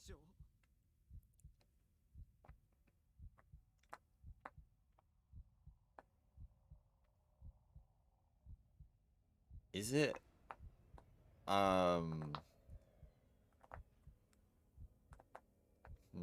It's not Center, is it? That's the only person we talked with earlier. Unless this is like during his where he didn't remember it. What the hell? So what Nishijou and Nanami-chan, the two of you are siblings, so I'd love to see some juicy drama unfold between you two. Ever since the earthquake hit, Shibuya has been pretty bloodthirsty. Whether we can reach a conclusion so touching, it will blast all that away in an instant, so that's up to you. It's a real hard to clear quest unarmed, isn't it? You're a hero, so don't feel like you deserve a legendary sword to match. I know you do, so I hope you're looking forward to what I've got in store for you. As I read the email, seeing how friendly he was acting towards me only served to creep me out even more. This guy, he was insane. Why would he? At 9 PM tonight, I want you to come to the roof of O Front. You're going to be on TV, so make sure you put on a heroic tunic. Now then, let the quest to rescue Nanami begin. P.S. Before I forget, did you get my present? Oh shit. Wait, they captured Nanami? He was talking about quests and high scores like this was some sort of game. I'm not a hero at all. Not Neidhart. He was planning to finally kill me. I couldn't go. There was no way I could go. I wanted to run away. Rimi, I need you to protect me. Why wasn't she answering me when I tried to contact her? Maybe she'd been injured in the earthquake. But back when I see Misumi-kun, he didn't mention anything happening to her. Unless it's... Yeah, I was thinking it might be her. I don't know. I wouldn't be surprised if it was her. I'd be sort of surprised if it was Senna. I don't think it's Senna. I think it could quite easily be Rimi.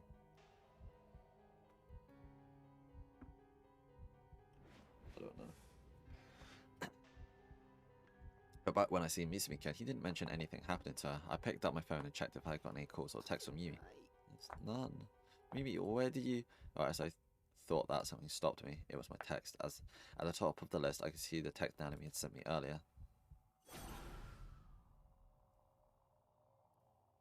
Was Nanami okay? I read Shogun's email again from top to bottom. But enough about all that stuff, let's talk about Nishijou Nanami-chan.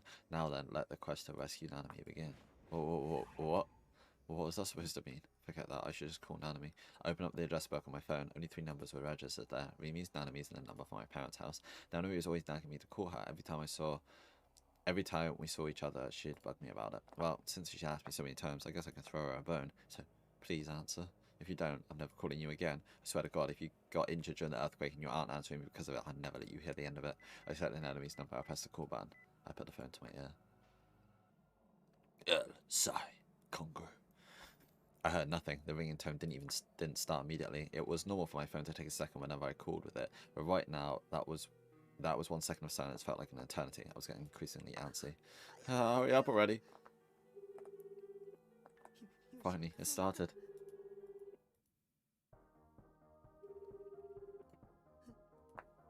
Huh? What? That sound? What was that sound? I put my phone away from my ear. Is that her ringtone? Is it outside? An unfamiliar melody echoed throughout the room. Could it be a ringtone? Wait, is it inside the room?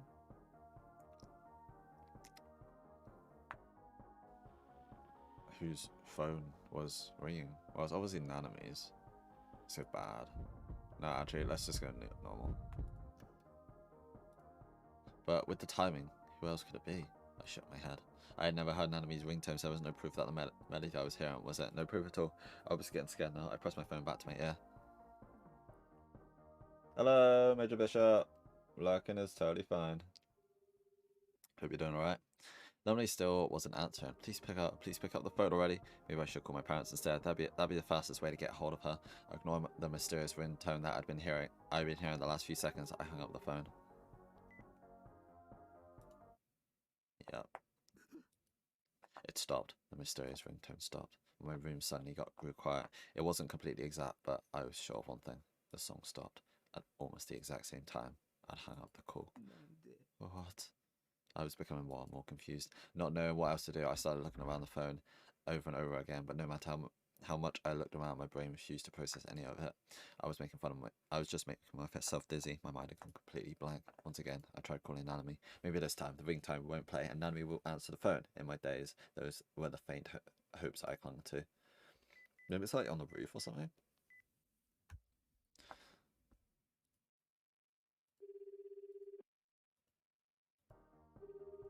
Uh-oh, SpaghettiOs. Only for those hopes to be swiftly crushed. Less than 2 seconds after the call started, the happy-go-lucky melody started playing once more. There was no mistaking it. I couldn't avert my eyes from reality anymore. It's in this room. Nanami's phone was in this room. But why? Had Nanami forgotten it here? Or did you forget my present? Yes, before I forget, did you get my present? This wasn't happening. It couldn't be. It didn't matter how much sense it made. It just couldn't be true. I slowly lowered the hand holding my phone. Why didn't you look for the fucking phone? I mean, I guess it doesn't really matter, but still. I couldn't even blink. My throat was dry as a desert. Even still, I searched for the source of the sound. This time, I slowly, ever so slowly, examined each and every object scattered throughout the room. I hated myself even more than ever for not cleaning my room. If only I was more organized, I could have spotted where it was coming from immediately. Where the hell was it coming from?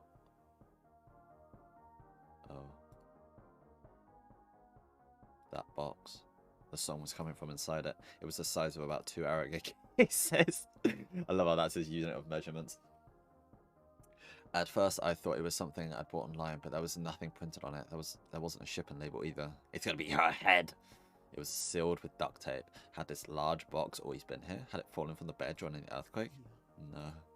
It couldn't have. I'd never seen it before. And if it was something I bought online, I would have opened it straight away. And if it was something I had sold and was shipped to someone else, I'd send it off the moment I sealed it up. For a second, I considered that maybe Nanami had dropped it off, but I couldn't remember her bringing a cardboard box of this size, which could only mean during the hour I'd been at school, someone had entered my base. I have a present for you. I hope it pleases you.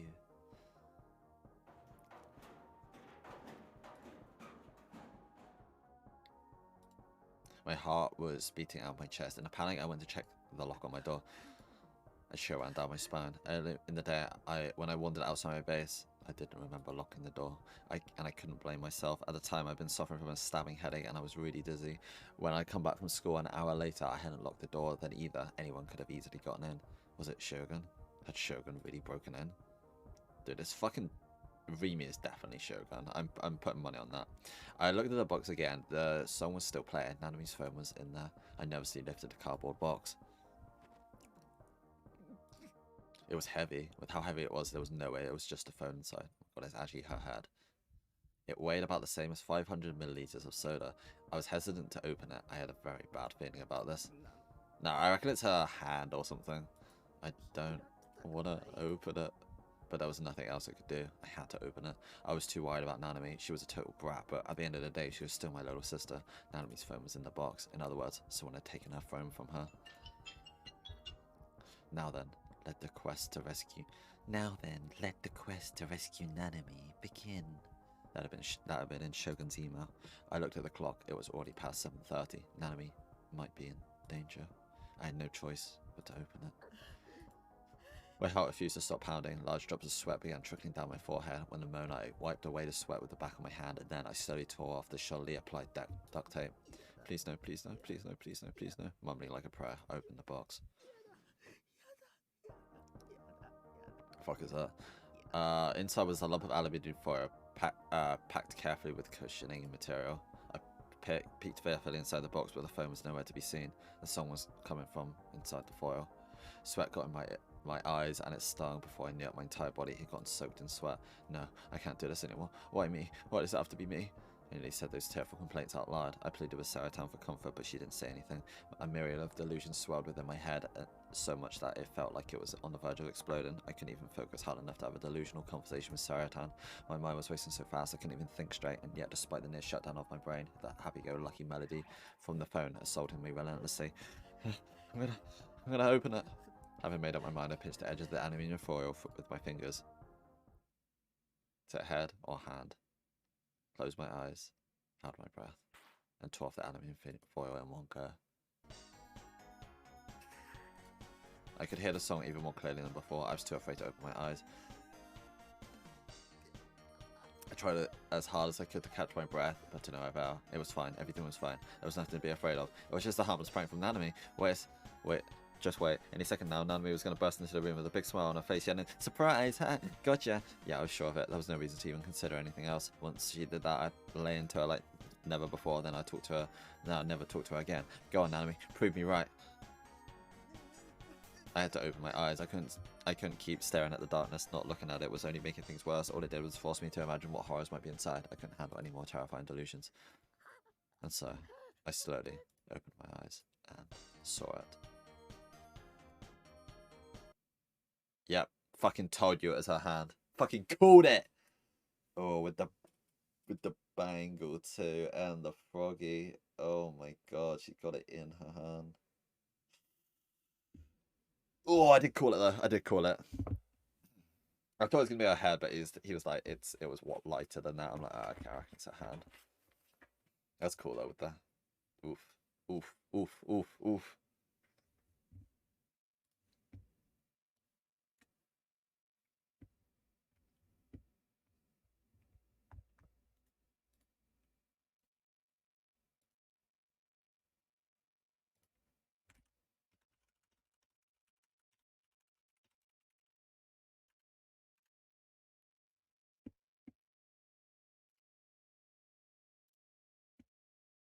Let me just do that while I some in the oven.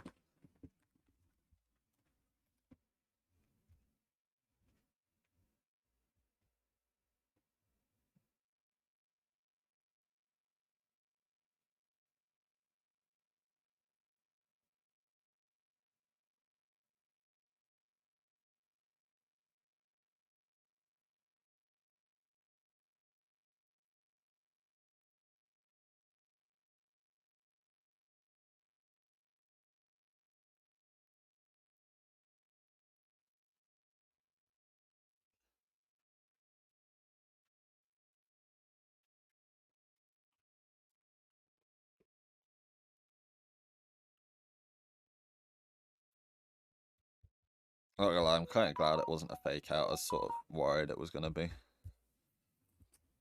Probably.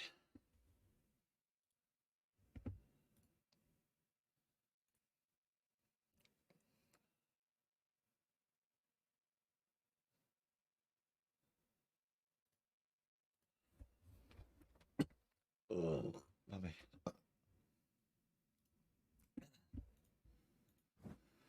Lying in the foil was a hand, a cleanly severed, slender hand. Grasped in that hand was a phone identical to mine, and wrapped around its wrist was. Oh, it's a cute bangle. Okay then, I'll take it off your hands. So, what do you think? Does it look good on me?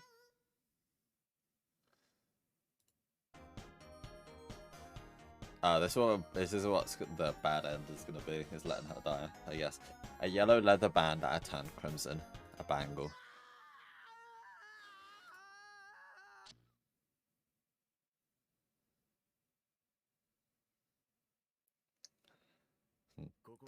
What I am about to discuss from this moment forward will get rather technical.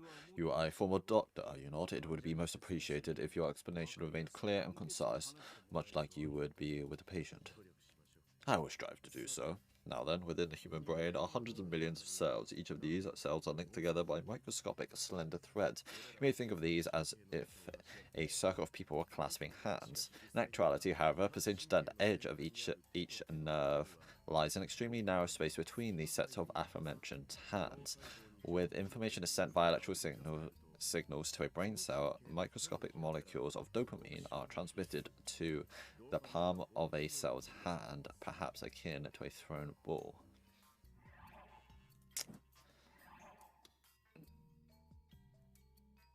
Neurotransmitter found inside the brain. Dopamine is mainly produced by the A9 and A10 nerves found in the brainstem, where it is then released from synapses. Humans learn through various experiences as they go throughout their daily lives. Dopamine is released in large amounts during these activities, regulation emotions in such a way that allows for easier learning. On the other side of the coin, however, there are many symptoms that are thought to be caused by excessive dopamine release. These include hallucinations, delusions, paranoia, obsessive compulsive disorder, attention deficit hyperactivity disorder, substance addiction, the inability to quit smoking, etc. The brain cell on the receiving end then catches these particles, converts the information contained within them back into electrical signals, and repeats the process with its neighboring cells. Simply put, the brain is structured around the repetition of this process. The second generation NOAA 2, developed by my company, interferes with this mechanism and allows us to show people artificial images, something akin to a hologram, or perhaps a hallucination. It would be closer to a hallucination than a hologram. However, the distinct difference between these concepts is that the artificial image possesses weight, a definitive presence. The human eye, our sense of sight, is truly most fascinating. The field of vision of a single eye extends to approximately 60 degrees nasally and 100 degrees temporally. In addition, the overlapping field of visions for both eyes is 120 degrees. When including in the peripheral vision, it reaches from 180 to 200 degrees. And yet within these impressive measurements, there are, as I previously detailed, dead spots. Sight is without a doubt the sense in which sight, which is the most deeply connected to the brain. Around 80% of the brain's usage is dedicated to the processing of information obtained through the optic nerves. The Committee of 300 is paying close attention to these subjects as well. The human sense of sight remains immersed in mystery. Around the world, even counting only the facets of research that specialize in it, you will find well over 1,000 topics involved in the matter. Several years ago, the United States of America produced a memorandum named Strengthened Protections for Human Subjects of Classified Research. Was that a sequence of the committee's pressuring? No, it did not arise from pressure, it was selection. The Committee of 300 did not welcome the prospect of some researcher of unknown origin setting foot into this field of study. Naturally, those instructions weren't given solely to the United States, but to other countries around the globe as well. Our country has quite the freedom in comparison. It does not even hinder the actions of a person such as I. Though to be misled, what person do you think we're here to serve? You have already been selected. Thus, your actions are expected to bear more fruit than the commoners. Results that would surpass even the Committee of 300, you mean? I advise you to avoid such careless speech. For the time being, we mustn't allow anyone to learn of our real objective, not even the committee. Pardon my speaking out of turn. You may resume your explanation. The artificial images produced by NOAA 2 are converted into optic nerve impulses and radiated as electromagnetic waves. They penetrate the skin and cranium of the person targeted by them, and are then intercepted by the dopamine receptors, which I previously referred to as the palm of the hand. And ultimately, the process terminates by inserting the images into the subject's dead spots. People who reside within areas where the G rate is high and particularly susceptible to airborne image-based impulse signals, in these instances, their brains is in a confused, more receptive state, will pass artificial images as real. This is the mechanism through which we are able to produce something from nothing in the eyes of the population. If I may provide an example, through the use of NOAA 2, it would be a simple matter to make people see your campaign posters wherever they travelled.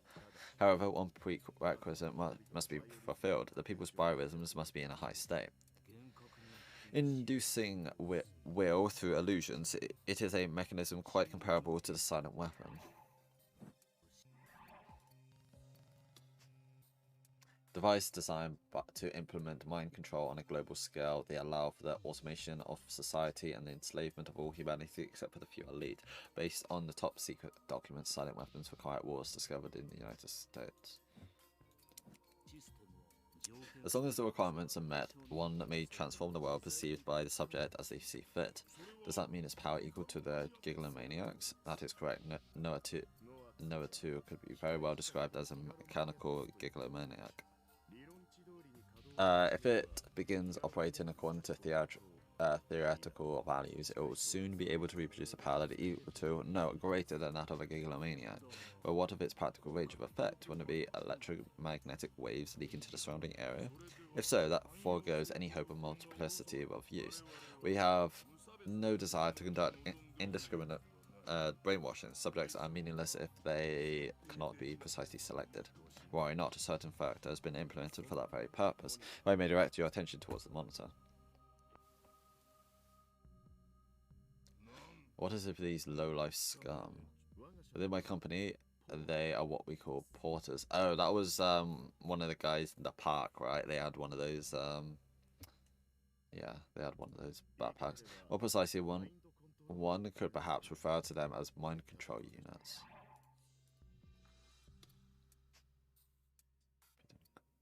Conclusion: while provoking the illusion that their decisions have been on their own volition, unlike brainwashing, however, it shows no clear evidence of coercive force. For example, a pedestrian may be stopped on the side of the road by a person called out to them, "I'm studying palm reading." The person says if the pedestrian humans them, the palm reader may then invite the pedestrian to join their religion, creating an atmosphere in which feels like they can't refuse. This and a variety of similar tactics are all forms of mind control. Okay. Within the rucksacks they carry are ports, devices designed to serve as transceivers for the impulses originating from Noah 2. These ports receive the signals, then emit them remotely out into the surrounding region. Portable terminals and some, through them, restrictions on the effective range of effect are eliminated. Operating it in a limited fashion becomes a non-issue as well. Understand what you are proposing. You may continue proceeding with your plan. However, please refrain from taking any action that could alert the committee of 300. Aside from that, I care not how many victims must be sacrificed. I am deeply grateful for your understanding. With that, I would like to request that you provide me with personnel suitable to serve as porters. We will make the arrangements. As well as that, we would be most appreciated if you gentlemen can maintain a control over the media. All is for the sake of we three's long sought ideal. Okay, that was a bit technical. I sort of get it, sort of absolutely don't.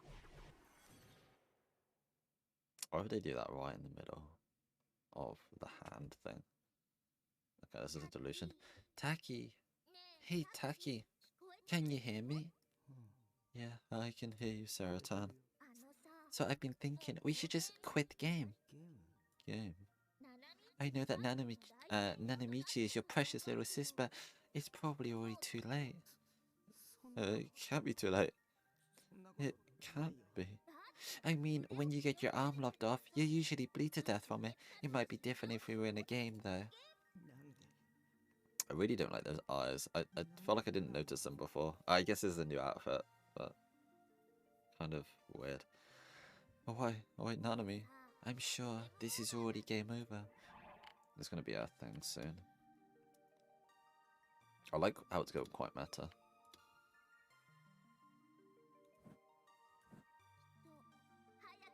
If you don't quit the game fast, lots of people will die. But Saratan, you always beat up the bad guys. That's 'cause I'm from an anime. Oh, we're just completely skipping over that. I thought he shoved Saratan's figure inside the inner pocket of my uniform. I have to save her. I bought Saratan as a good luck charm. In a normal situation, I would never get caught dead. never get caught dead carrying around a figure because it could get damaged. Obviously, destroying your own precious waifu is the most horrible the most horrible thing an otaku could do. But right now, I couldn't bring myself to abide by my usual policies. I needed the emotional support above all else. And on top of that, I might not live to see another day anyway. I took one glance at Sarah Tam. Her head was sticking out of my pocket, and by doing so, I managed to hold back the tears that was on the verge of flowing out. Suddenly, someone bumped into me from behind, making me stumble. I turned around to see some Dokyun staring at me with an annoyed look, and yet, much to my surprise, he didn't say anything. He simply vanished into the crowd. I looked around. I was at Scramble Crossing. The crowd was so huge, it was hard to believe it was 9 p.m. on a weekday, not to mention the very same day an earthquake had killed 100 people. I felt like I was suffocated waiting for the pedestrian signal. People were surrounding me from every direction, and for some reason I wasn't aware of, the media was flooding in too. People with huge TV cameras forced themselves onto the road, halting traffic. The flashes coming from them every couple of seconds nearly blinded me. A group of people who were likely reporters giving passionate speeches to their respective cameras. A few policemen were attempting to shoo away the mass media and pedestrians standing in the road, but gaining back control of the situation seemed pretty much impossible. It was like a paradise with people without cars. Were they holding some kind of event? Why was this? Why today? Considering 100 people had died, that was definitely in bad taste. Didn't they have any kind of respect? And if there was an event, it was crazy that the mass media were joining in on the insanity. Japan was over. Meh, not that it mattered to me. I have to save her. I have to save her. The place Shogun had told me to go was O-Front, a building which sat right in front of Scramble Crossing, the one with the Tatsuya and Starbucks located inside it. I really didn't want to come alone, but I couldn't get in touch with Remy no matter how many times I tried, and the police were probably still mistaking me for the new gen culprit, so I couldn't go to them. By the time Shogun had set, but the time Shogun had set was getting closer and closer, and I was worried about Nanami to stay. I was too worried about Nanami to stay home, so I had no choice but to go there, holding on to Seratan.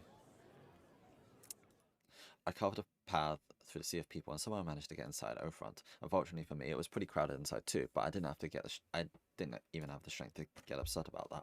The only thing on my mind were the prayers for Nanami's safety. I took escalators that led up to the upper floors. Using one of the windows inside the Starbucks, I was able to look down towards Scramble Crossing. Now that I was looking at it from above, it was even more crowded than I thought, and they weren't just standing there either. Some were waving, some were jumping, and some were doing both. Countless dark heads bobbed up and down. It was even more blinding now than when I was down there. I felt like all the lights were pointed at me.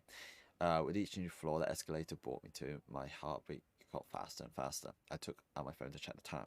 There was 1 minute left before 9 p.m, the time he'd set. The thought of Shogun killing an enemy out of anger, it terrified me so much that I started sprinting up the steps of the escalator, pushing aside anyone in the way. Now, I'm glad you left it to the last minute. I changed to an elevator to access the top floor. I didn't know how to get onto the rooftop after that, but as I wandered around, I spotted an emergency staircase. No one stopped me as I shot through it, and I successfully made my way to the rooftop.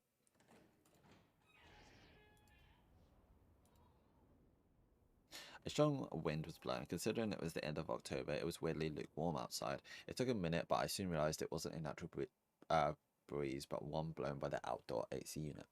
Alright, here's my prediction. Shut the fuck up. Remy is the same as Shogun, and when in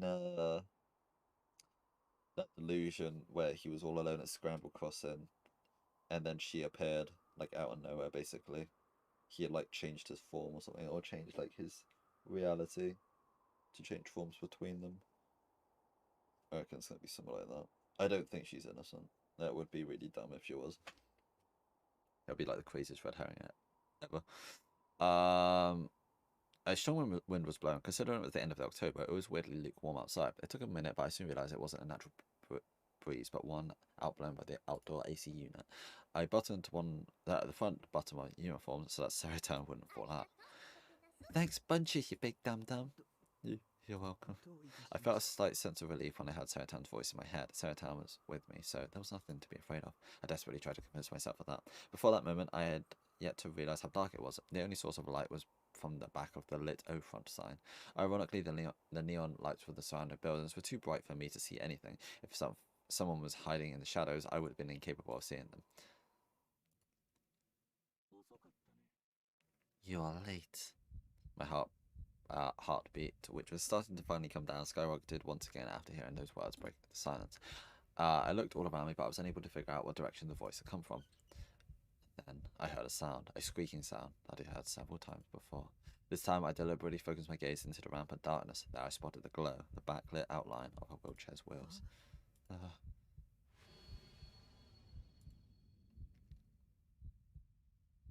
Shogun. Welcome, Dagumi-san. He was talking to me like he knew me, like we were friends. It felt so wrong. Goosebumps sprang up on my skin. I didn't want to talk to him. I was too scared. I wanted to get out of there as soon as possible. Okay, then let's hightail it out of here. At this rate, Taki, you're gonna get killed. But Nanami was... You really are a brave guy. You came here alone. Just like I told you to. You've definitely got my thanks there. Wait a minute, something was off about him. He was different from behind. Yeah, his voice. Something was off about his voice. That voice. A voice is just vibrations moving through the air. The way it sounds depends on the conditions around it. Aren't I correct? What was going on? His voice kept changing. Was he using some kind of voice changer? Did he want to hide? Did he want to hide who he was by disguising his voice? Why now then? Why hadn't he before? That aside though, I wasn't following what he was saying. Taki, don't let him confuse you. Don't let your guard down. No trust in anything anyone says. You're right. You're completely right, Saratan. Saratan always spoke nothing but the truth. I tightly squeezed Saratan's body through my clothes. Where's Nanami? I felt like my heart was about to burst from fear. Even still, I desperately forced out my voice. I thought stuff like this only happened in TV and video games. Is Nanami already dead? Nope. Yeah, no. Yeah, no, he chopped off her whole hand, don't you remember? Even if she was alive, it wouldn't change the fact that she's about to bleed to death.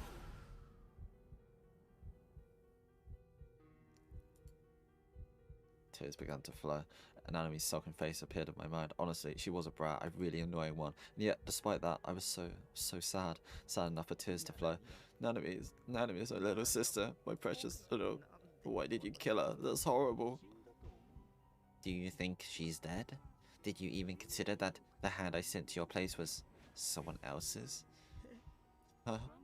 What I'm saying is, even though the phone and the bank were Nanami's-chan, the hand may belong to someone else. That is true. Nanami was alive? I told you not to trust him. Just don't listen. If you successfully complete the quest, I'll return Nanami-chan to you. No questions asked. Alright, this is gonna be it. Coming up.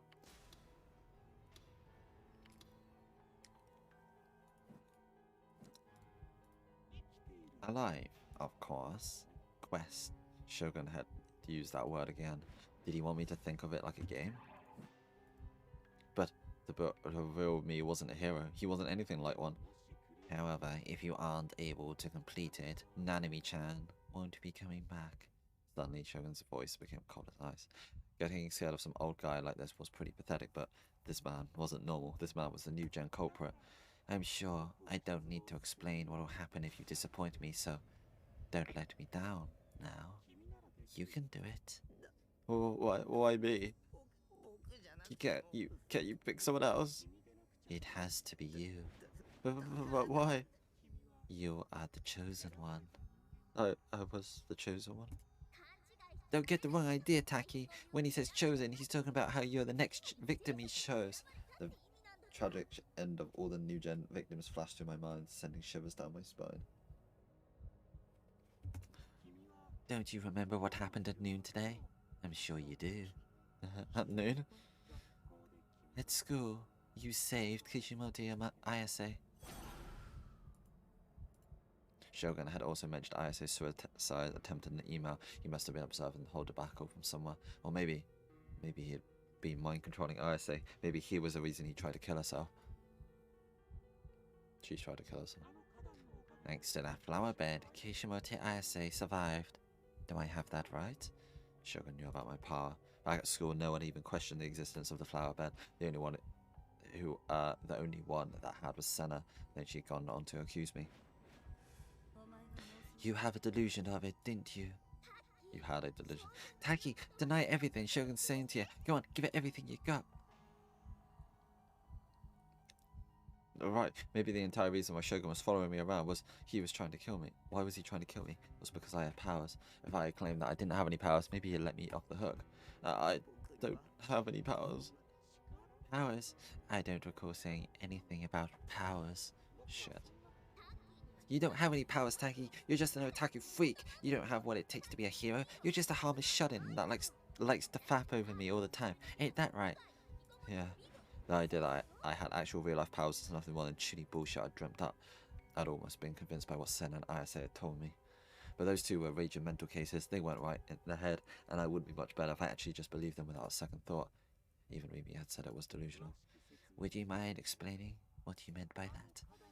And I'd like to hear about that flower bed, too. Do you have any proof that I did it? That's ridiculous. I could never make a flower bed appear out of thin air like that. So the flower bed appeared out of thin air. But everyone I spoke to said that there's always been a flower bed there. You're the only one that says the flower bed wasn't there from the get-go. No. No one else perceives that in the same way you do. No. I dug my grave even deeper. What kind of monster was this guy? When he'd mentioned that he'd talked to everyone, did it mean he'd physically gone to my school and talked to the people there? Yeah, I don't have any powers. I don't even know how how the hell I did it. And yet you did. Your delusion became reality. Don't let him fool you.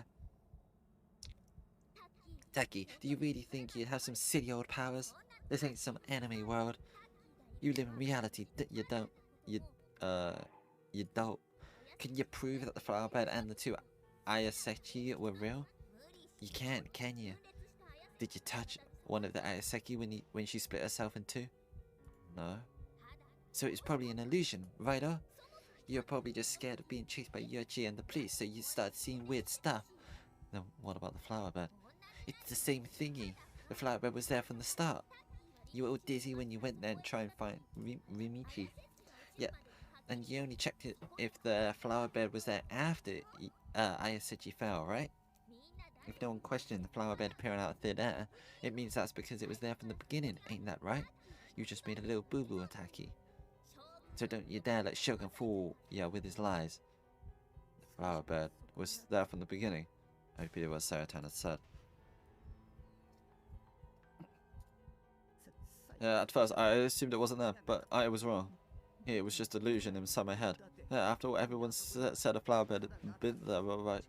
It wasn't me using powers or anything crazy like that. I just made a mistake, that's all. No, I know you have powers, and you know it too, don't you? I don't want to die. And you know it, don't you? I don't know. Please don't kill me. If only you knew how much power you have. You have a gift. I sense great potential within you. You have the power to change the world. I wanted to go home. I wanted to hole up inside my base and play ESO forever, glued to a chair for eternity like a disabled person. I wanted to spend my days grinning over Seratan's figure and marathoning Bloodtoon on loop. That's what I wished for. Taki, you gotta get out of here. I promise I'll stay by your side forever. I'm the only one who stands up for you. So come on, let's just go home already. We'll sever your link to 3D forever and live only for the fun stuff. Now, that's enough introductions. It's time for your quest to begin.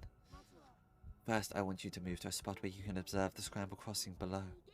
Run away! This way! He's gonna kill you! Did you not hear me? Move to a spot where you can gaze down at the scramble crossing. His tone was soft, yes, his voice was unbelievably cold. His voice was so sharp, any will I had left to defy him was sapped away. What are you? My legs were shaking and they refused to move. I wrapped my arms around myself. I'd even lost the ability to discern whether I should listen to his order or not. Are you defying me? If you don't obey me, I can't guarantee Nanami-chan's survival. She's already dead anyway. She'll end up dying for nothing too if you keep trying to save her. I want to hear her voice. I managed to squeeze that out, my voice small as could be. However, Shogun rejected my request in an instant.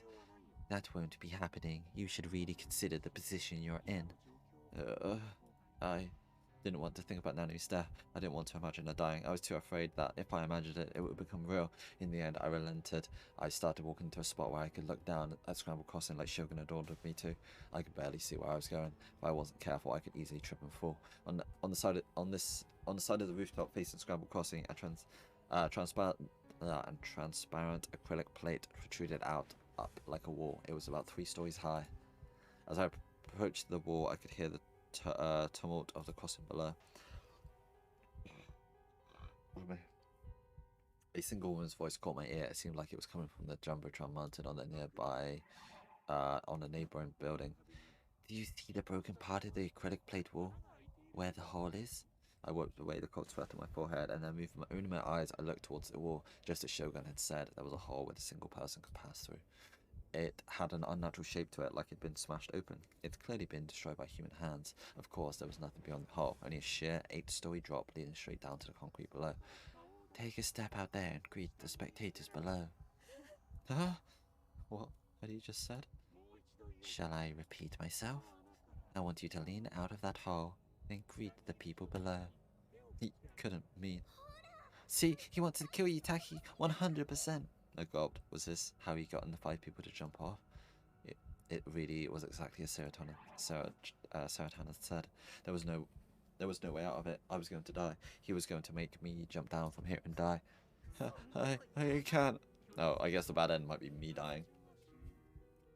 If you refuse, Nanami-chan dies. But if you obey him, you'll die, Taki. What the hell was I supposed to do? I tried to figure out what the best course of action was, but the only things circling in my mind were the most negative illusions possible. I was unable to think straight. Someone save me. You jerk. I could hear Nanami's voice echoing within my panic-stricken ears. Jerk. Memories of Nanami smiling happily resurfaced in my mind. She looked so carefree. It was all my fault. Nanami had nothing to do with any of this, but because of me, she had gotten kidnapped by Shogun, and then he had cut off her hand. I'm sorry, Nanami. I'm so sorry. I wiped away my tears, but that didn't stop them. I wiped them once again. Then my vision was still blurry. I slowly approached the smashed hole, and then, more afraid than ever I'd been before, I looked down.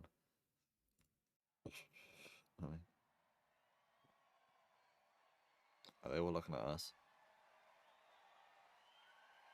Suddenly, a huge cheer came to the rumbling of the very earth itself came from people below. A large crowd had gathered in front of the station. The media was there too. They were all there for an event that was about to unfold. Suddenly, a blinding light hit me. I squinted reflectively and looked away. Then, when my eyes landed upon the jumbotron of the closest building, what I saw was unmistakably. Yeah. Me. Huh? Me.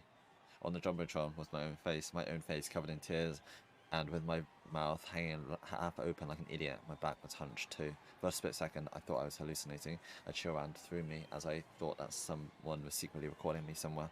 I then considered if what was being projected there was actually images taken from my thoughts by Shogun. But after exhausting every last possible option, I realized that it had to be a life fevered to me right from this very moment at this very place. The video playing on the jumbotron even had a news ticker featuring sensational taglines.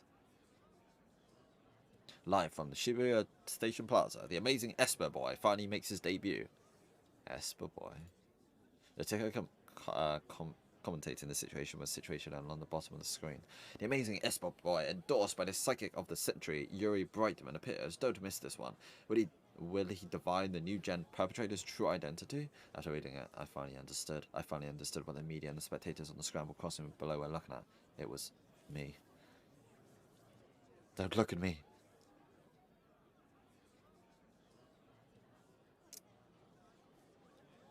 Let's just see what happens.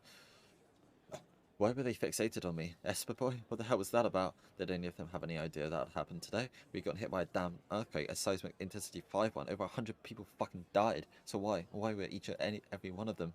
Why were they waiting here just to see an attacking freak like me make an ass of himself?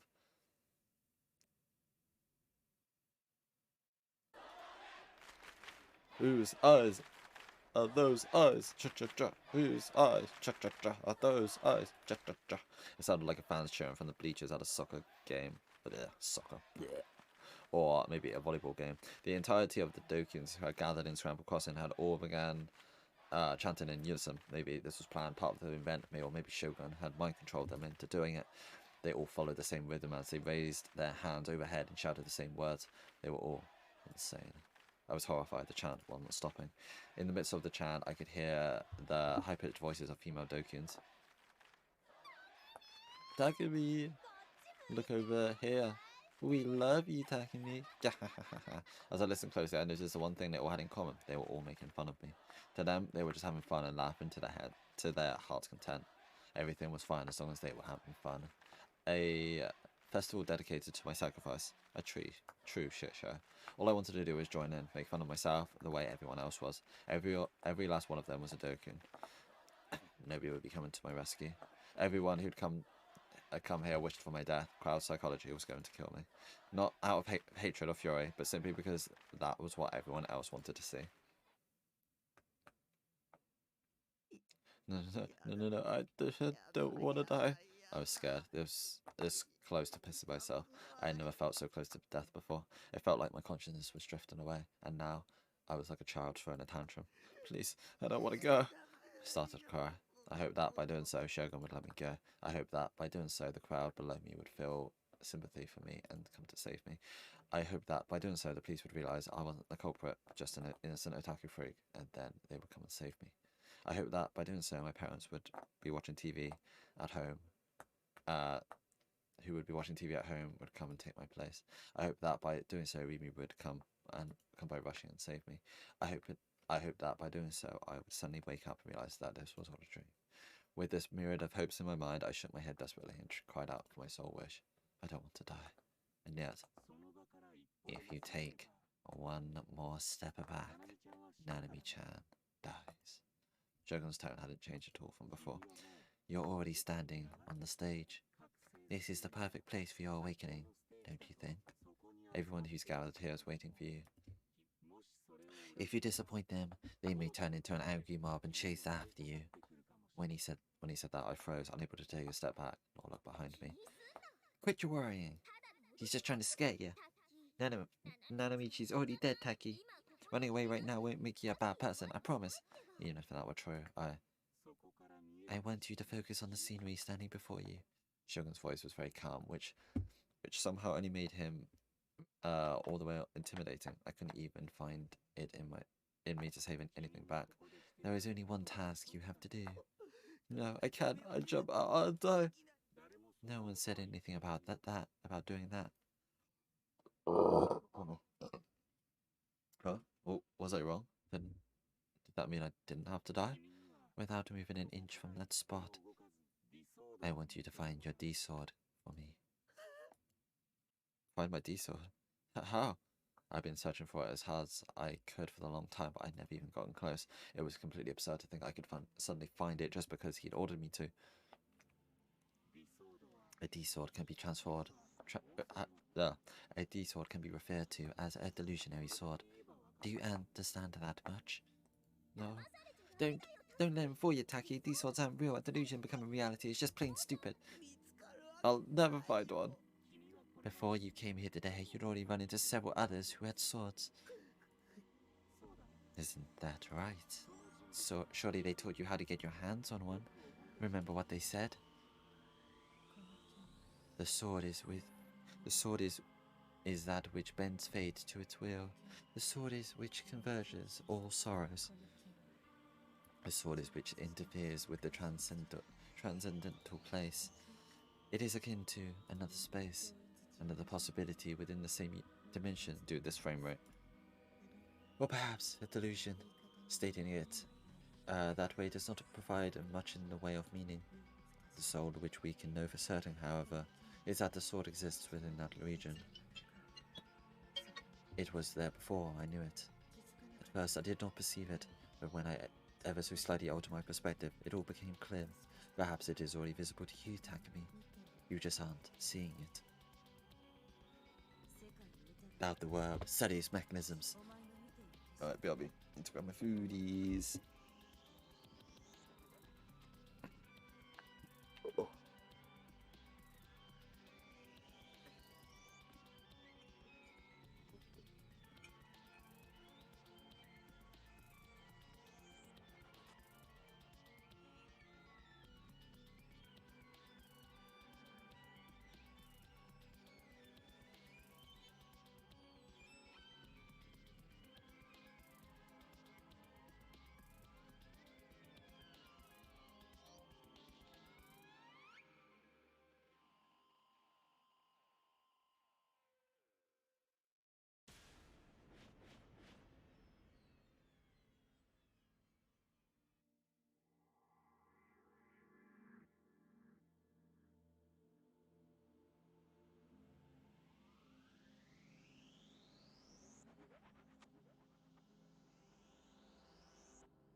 Right, I'm gonna do like 5 more minutes and then I'm gonna stop eating my food. Even though we're in the middle of an important scene, I'll be doing it in a couple of days anyway. Pardon me. And this probably will go on for a long time, so. Is the scenery of your eyes perceived truly real? It's possible to turn delusions into reality. Objects that aren't real blend into the scenery around us. In other words, it allows errors to be perceived as real. That's right. You already have a number of hints. It should already be visible to you. Says it here. Within the scenery that stretches right before your very eyes. So what was he saying? Was Shogun was hiding these sorts somewhere in the scenery I was looking at, and I just had to find it. Yeah, it's literally right here. Like what? If I find it, will you let me go? Finding it isn't the only thing you have to do to complete the quest. You need to actually grasp the sword. Just make sure that you follow the rules. You can't move a single inch from that spot. There's no way I could do that. If I couldn't move from here, how was I supposed to grasp the fucking sword? What the hell did he even want me to do? I'm telling you, he asked for the impossible because he wants you dead as a doornail, Taki. If you're unable to do that, Nanami's chance life will be forfeit. Let's run on home, okay, Taki? But he just said that if I move one step from here, Nanami will die. I've told you 1,000 times, Nanamichi's long gone. But he said that I could save her. Are you really believing what he's saying? What if he's lying? I shut my eyes. The bright lights from before made it hard to see much of the scenery at all. The farther away it was, the harder it was to see. It's right there, brother. It's right here. As I was trying I was trying as hard as I could to look around, but the scenery I could see from here wasn't all that vast. Most of it was hidden behind buildings, but I had to find my sword. It just ain't possible. What the hell was I supposed to do? I thought about what ISA and said once more. But when I ever so slightly altered my perspective, it all became clear. Objects that yeah, okay, we're just repeating this. And when I thought about that, for some reason, I recalled the pattern of the ceiling in my parents' house. Back when I was a kid, I remember having random thoughts about it before I'd gone to sleep. To me, the grain of the wood on the ceiling had someone look like a face, and once I seen it that way, I can no longer see it as anything else.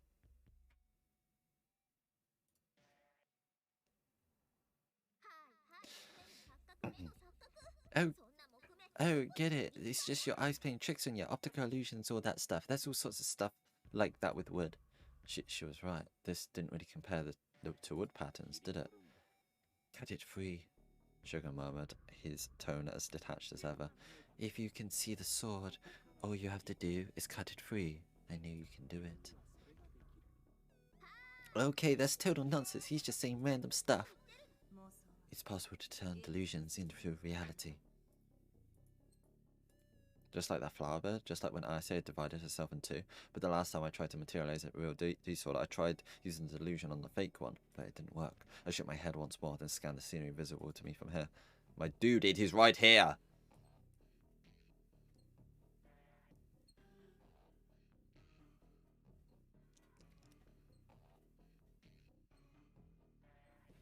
Okay, right, so I will save her.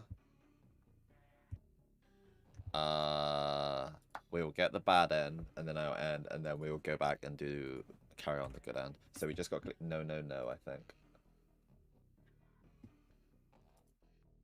I saw a sword.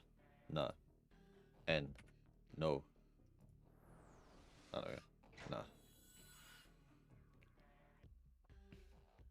I saw something that looked like a sword. No. I just hallucinated it.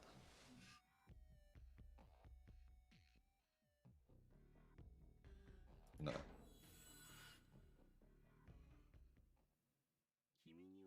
You disappoint me. I felt a strong push on my back. Before I could even notice, someone had moved right up behind me. I hadn't felt any presence. It couldn't have been Shogun. I hadn't heard the creaking sound of a wheelchair. Then who? Uh-oh, we dead. The nightscape of Shibuya Station spun around and around. I fell to the earth. I felt the wind rushing over me. The ground was closing in. I could hear screams, or rather, cheers all around me. Is this it? Is this how it ends? Is this how I die? Oh god, no. Not like this, not like this, not like this. Ooh. Squish.